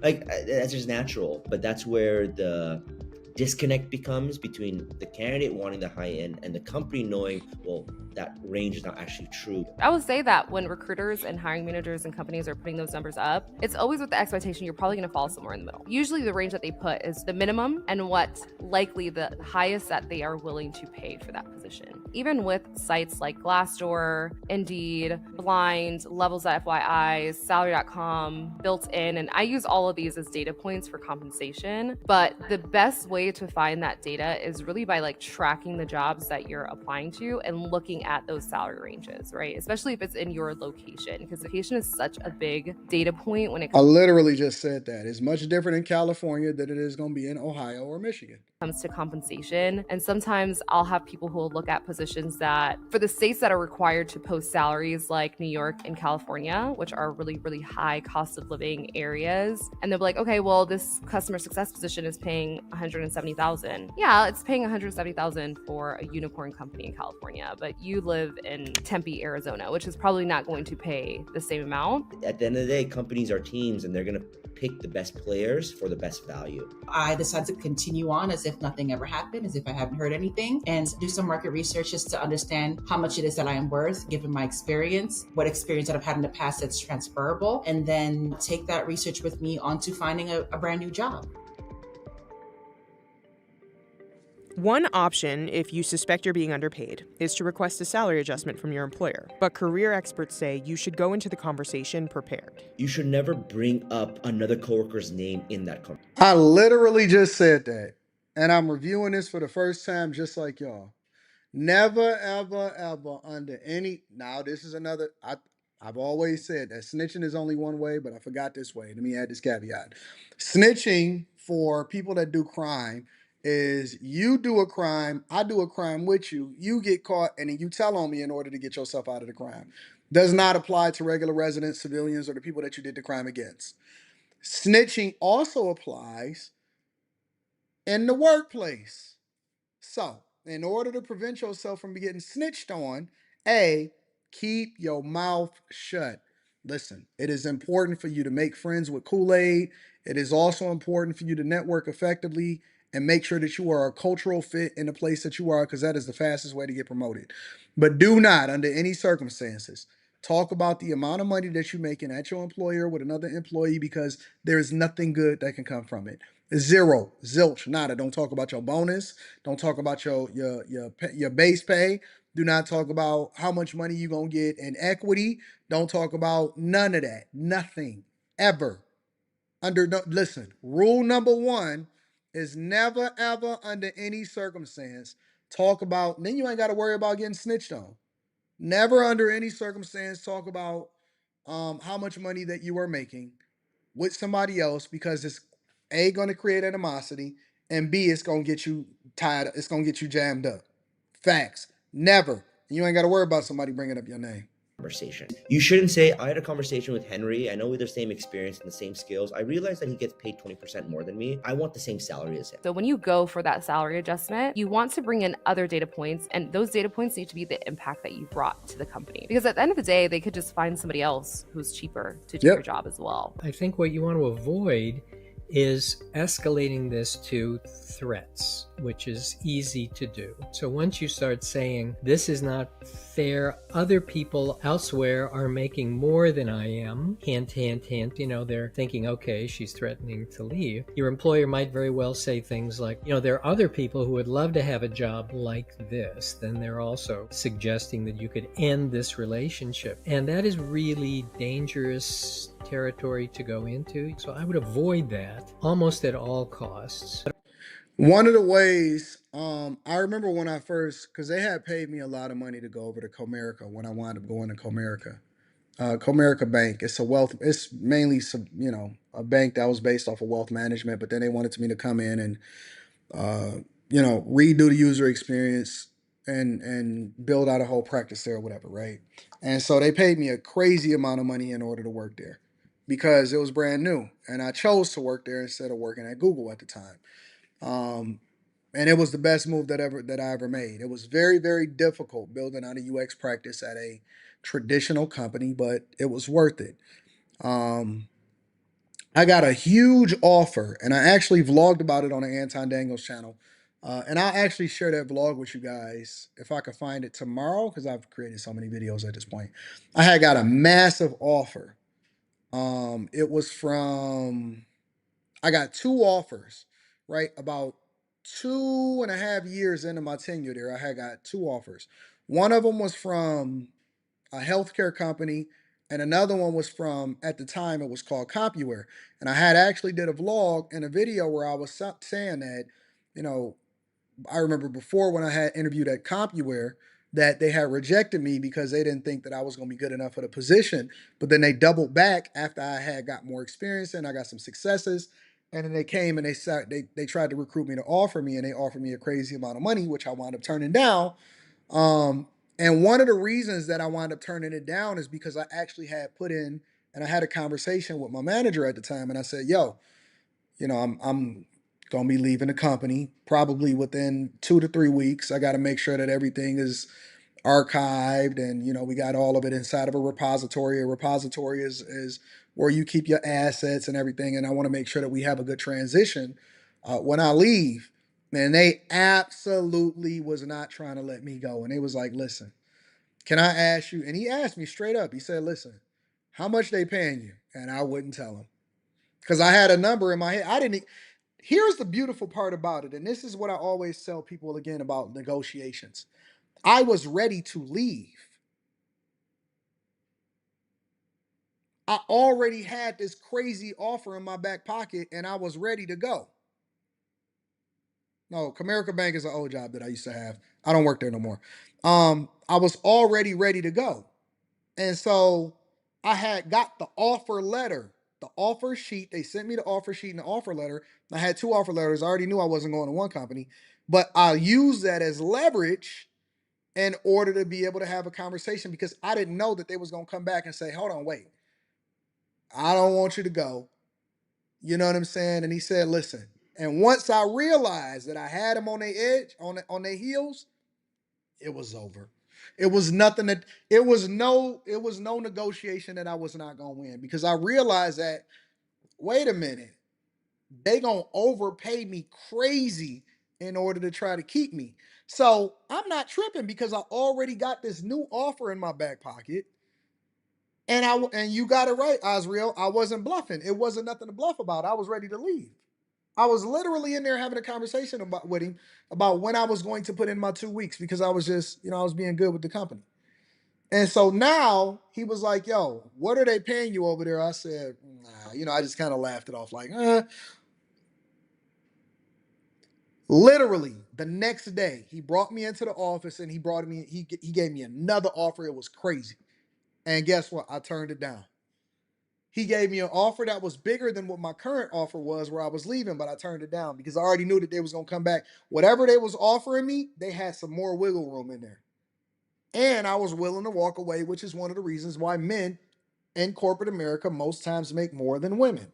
They're not negotiating based off of duress. They're negotiating based off of being in a position of power. It's different. It's 100% different. So then I was like, that's not making sense to me. Then he came back and he asked me, because now I got a number to stand on. He said, what is it going to take in order for us to make this right? Then I hit him with a number that was a lot bigger than that. And they was like, okay. I actually felt stupid when I hit him with the next number because they accepted too fast, which means that I already knew that there was some more wiggle room in there, but I was happy. I was satisfied. The company was happy. I was happy. My family was happy. I was in a position to start really being able to take care of my parents. That's when I really started investing even more into other businesses outside of real estate. That's at the time that I actually started building out the restaurant. I wound up spending $114,000 of my own money in order to build out the restaurant. And the rest is history, and we go from there. You know what I'm saying? But my point is that when you negotiate or when you have these conversations, don't do it based off of a threat. Don't do it based off of being under duress. Do it authentically based off of the fact that you have other options, which then puts you in a position of power. Anyways, neither here nor there. Let me read some of these super chats, and then I'm gonna share with y'all the last part of the show. Bust these down. Chris Hutchinson says, I called the police on illegally parked vehicles 3 to 4 times a week for a month, and then the tenants left. Talking about, yeah, bro, that'll get it done. That'll get it done, maybe. I don't know. You got to do what you got to do. They couldn't hear me. This was all y'all super chatting me because y'all couldn't hear me. I appreciate y'all. Thank y'all. Wellness by strong. I appreciate y'all. I was going in. I was so focused. That's how y'all know that it's a real live stream, right? You can't predict this stuff. Highly Offensive says, just tap back into the Patreon. See? Shout out to my people getting into the Patreon. Thank you for everybody that was letting me know I was muted out here in these streets. I appreciate y'all also. And Mr. P, thank you. Anton, I saw a video where the guy said you should have 10,000 saved by age 25. Is it okay to have that in cash, or should it be in things like the brokerage? Any money that I got, I'm putting inside of the brokerage account because I can always get to it within one to 2 business days. I want to have my money working for me. All right. I don't know exactly about the time frame. I would more or less focus on making sure that I don't have any debt. And I ain't tripping if you're still broke by 25, but I just don't want you to be in the negative. So get rid of the debt. Shout out to you for that. I appreciate you. Dion Sardine says unions create the problems they complain about. That's a fact. Shout out to Black Beauty, says she paid her dues. Thank you, Black Beauty. I want to review one more video before we get up out of here. We got about 12 more minutes. All right, we can get that in. I want to review one more video before we get up out of here, and it's a man that says that people cannot pay their rent and they basically going broke out here in these streets. Let me see what his name is. Hey, what it is, YouTube? His name is Campaign SG. Campaign SG. His name is Campaign SG, living with Papa Dozier. That's a heck of a name. Listen, big dog. Make sure y'all, if y'all like what it is that he's talking about, then go and check out his channel. His name is Campaign SG. Y'all sent this to me to review, so I'm gonna check it out. He got, as of the recording of this video, he got 1.37 thousand subscribers. Campaign SG, living with Papa Dozier. You got to shorten that name up, big dog. That's bad marketing. Anyways, we're gonna review the video. Let me see if I can get this up. We're gonna review the video. Make sure y'all hit a like for the algorithm. If y'all like his channel, go and check it out. Tell him I sent y'all. Let's get to it. What up, Quentin? Hey, what it is, YouTube? It's your boy Pot Doja, man. Campaign SG. Back with another video, man, on my way from the job. On my way to the crib from the job. But I seen this topic on YouTube, man. I just wanted to speak on it, man. You know, cause I got a little interesting story about it, man. But hey, man, I remember I be saying I remember like it was so long ago, but it wasn't that long ago. But like a few years ago. Shout out to M5. Let me send me an email. I'll come and check y'all out. Man, when everything kind of first shot up, and I moved in this apartment. You feel me? Rent was like $1,600 when I first moved in it. A year later, rent went up $400. You feel me? To $2,000. And man, I ain't gonna lie, like I remember like people rent was going up $500, $600 in 1 year. Like And I'm gonna be real, that was the first time I really like moved out on my own. So I'm like, welcome to the real world, young man. Life is not a game. A lot of people rented during the pandemic, and what happened was they got a really, really, really good deal during the pandemic in order for people to stay because the market demanded for it. And so people dropped their prices, and y'all thought that y'all was going to be able to keep those same prices for a long time. It wasn't. It was going to go back up to market rate. And if you didn't lock in for a longer term lease, then you was going to be forced to make an adjustment based off of whatever the market was. The other side of it is you moved out on your own. I always personally recommend for people to stay as long as they possibly can, unless you get married or something. And even if you get married, sometimes you can still stay and stack up. Stay as long as you possibly can for you to be able to make a real move. Use the time that you have living with your parents or living with whoever it is that you live with in order to run up a bag. In order to run up a bag. I am not letting my daughter move out on her own until she gets married. As a matter of fact, I think I'm gonna build a guest house and let her stay in the guest house of the new property that I'm closing on today. All right. So let me continue to hear what he got to say. you feel me? Like, man, I don't deserve this shit. You feel me? Cause it's like, damn. But somebody said that's BS, just greed. Greed is good. Do something about it. Because when they got to drop the rates in order to be able to survive, you're not going to come over and pay extra. And so they going to take advantage of when the boom bust cycle, when it's booming, they going to boom. When the rent moratorium was on, y'all wasn't trying to pay y'all rent on time. Y'all was just going to hold on until y'all got kicked out. Listen, don't listen to nobody sit there and complain about whether or not you making your bag. At all. That's just greed. Well, go live somewhere else. That's why we live in a free market. You can go and do whatever it is that you want to do. But if you want what's happening over there, you got to pay for it. You can't just pick and choose the prices that you want to pay based off of what you think that they should be charging you. You don't know what they costs are. They can have an adjustable rate mortgage. They could sell it over into a completely new investor, and then a new investor want to raise the prices because they got to get a return on them. You have no clue. You just assuming. You have no clue.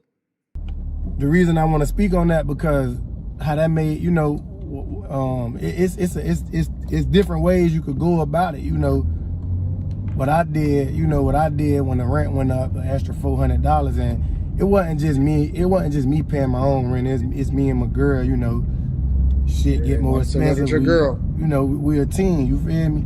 But like I had put some money into this thing, like this little investment. I put a few $1,000s, and you know, I started making money from it every month. But I remember how, you know, I had a family member who was living in the same complex, whatever, and like certain people could take these type of situations different because it just showed how messed up. I don't want to say how messed up the economy is, but it just showed that even if you out here working and you just doing the average shit, it ain't enough, bro. Because this shit had people like on eggshells. I'm talking about praying, and it ain't nothing wrong with that, but it's like damn near want to like cry behind this shit. You feel me?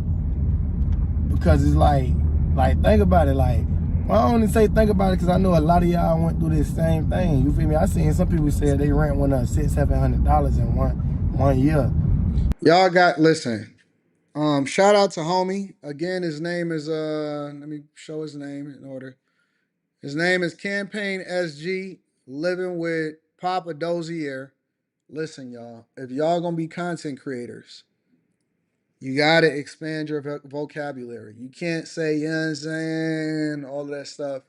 You gotta listen back to the stuff that you're saying, because if you communicate this way on camera, you communicate 10 times that way in person, on interviews, networking, talking to people, putting yourself in a position for people to subscribe to you, taking you seriously when it comes to the content that you create. You have to expand your vocabulary. You can't say, you know what I'm saying?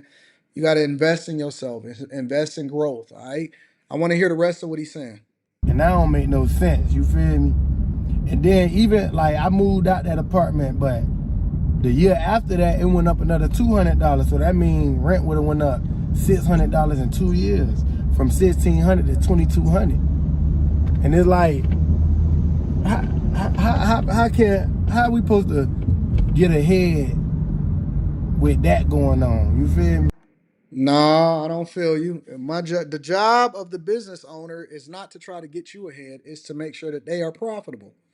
But that's why it gonna come back to the way I feel about work and the job and all that. That's why you can't just put all your eggs in one basket and expect a regular 1 hourly pay rate. You might, I don't care if you make $30, $40 an hour. You can't expect that to save you, bro. I agree. Can't, because I agree. It's just like it's ridiculous out here. You feel me? And that go back into what I be talking about. Like, man, we gotta be on a mission to create more money. You know, try to build wealth, multiple streams of income. You feel me? Like, real talk, because it ain't just rent, but that was a big one, and I experienced this. But I remember, like, even though the thing I put my money into, it ain't go as planned, because I supposed to put the I had put $6,000 in it, and by the end of the year, it supposed to been like $40,000, $50,000.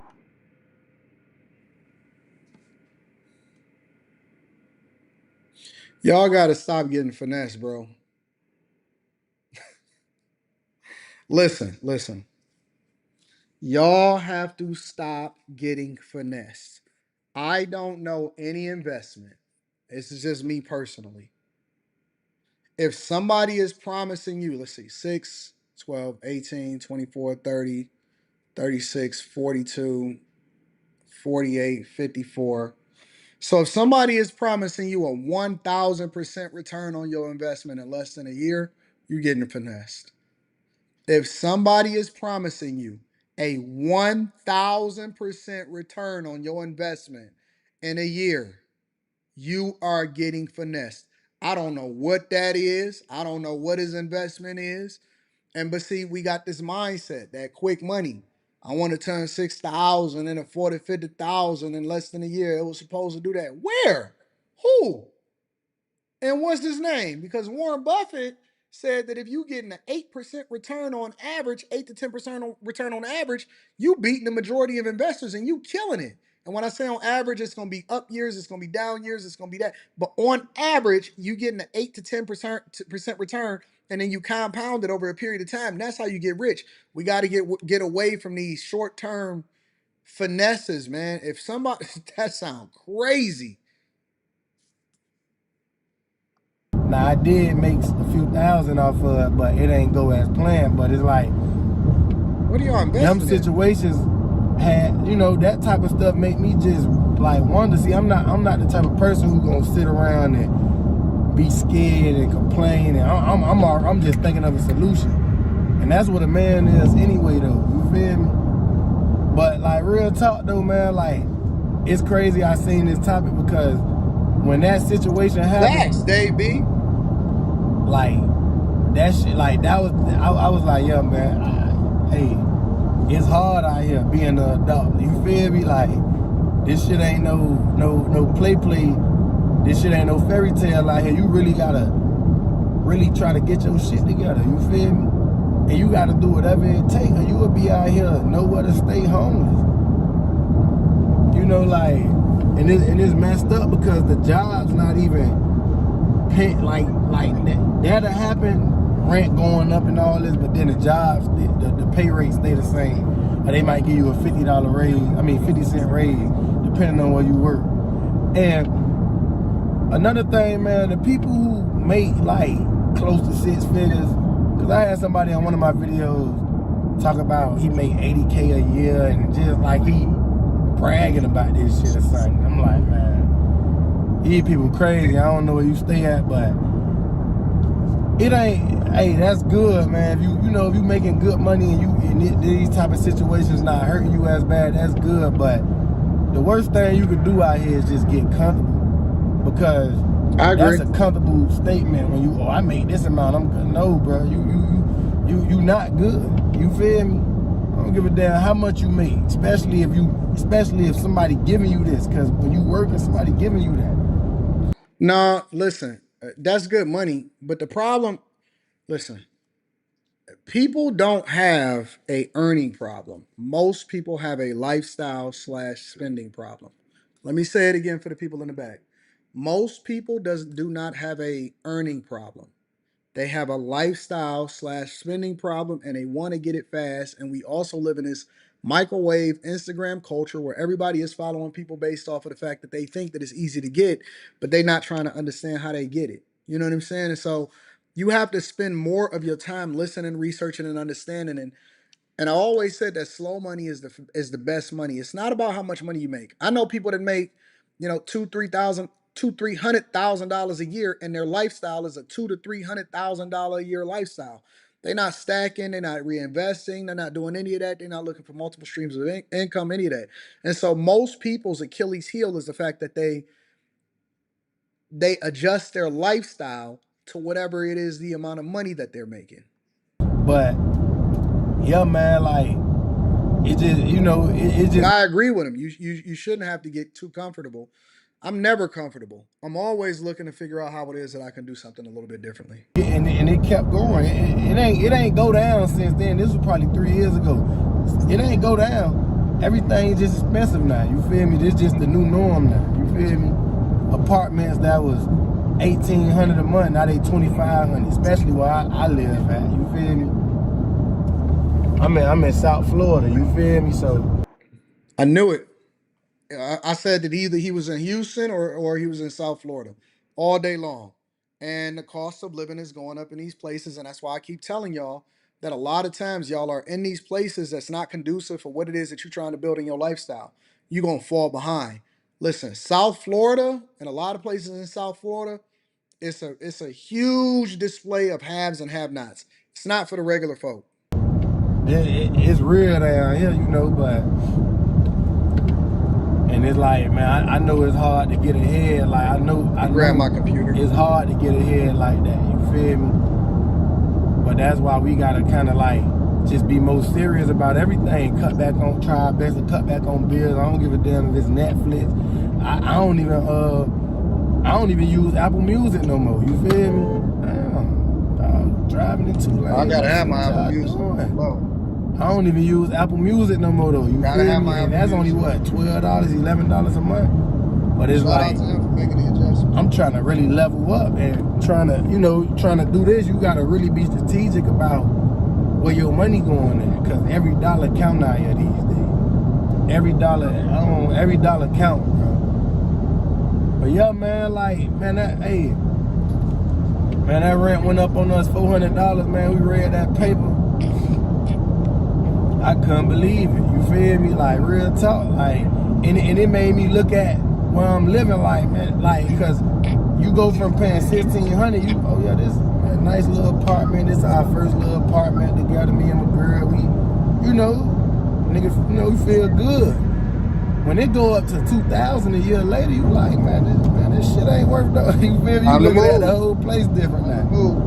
You just used to love the apartment. Now you looking at it different. But it ain't just the rent. Everything, inflation, bro. Everything just through the roof right now. You feel me? Time to move, so with that being said, and what I've been just trying to get all my bills down. I paid my car.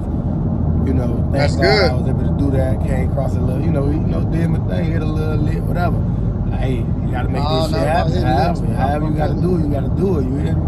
Real talk. Listen, shout out to him for paying his cars off. I think that he has the right mindset. It just needs to be refined a little bit. I don't necessarily disagree with anything that he's saying. I just think that we have to make bigger adjustments to get bigger results, not necessarily look to invest a whole bunch of money and get a really, really quick return. So shout out to him. If y'all want to go and check out his channel, it's called Campaign SG Living with Papa Dozier. I'm glad that he's lowering his expenses. But hopefully your girl is working too and she can carry some of that load and she can carry her own weight. and then y'all can go from there. Listen, let me read some of these super chats. I got to jump into a meeting that I'm 5 minutes late for, and then hopefully I can get into my office if I can find my keys for wherever it is that I left it, and we can go from there. Carmen says, thank you, I'll send that email. Shout out to Carmen. Can't wait to see your email. High Tolerance says, my man sound like he's a PPP product. Nah, he cool. He seemed like a cool dude. Ken J says he lying, he done tricked off and is covering it up. Not everybody ain't tricking off. Shout out to Hit the Likes, you jive turkey, says Messy Mathematician. Shout out to y'all. Had a few little mishaps with the audio today, but we figuring it out. But we don't miss. We don't miss, all right? So I love y'all. I appreciate y'all. I'm about to jump into this meeting right here. Yep, I got the work computer popping off right there. About to jump into this meeting, and I'm about to get it popping. I love y'all. I appreciate y'all. Y'all stay focused. I'm going to see y'all tonight for the Q show. Peace.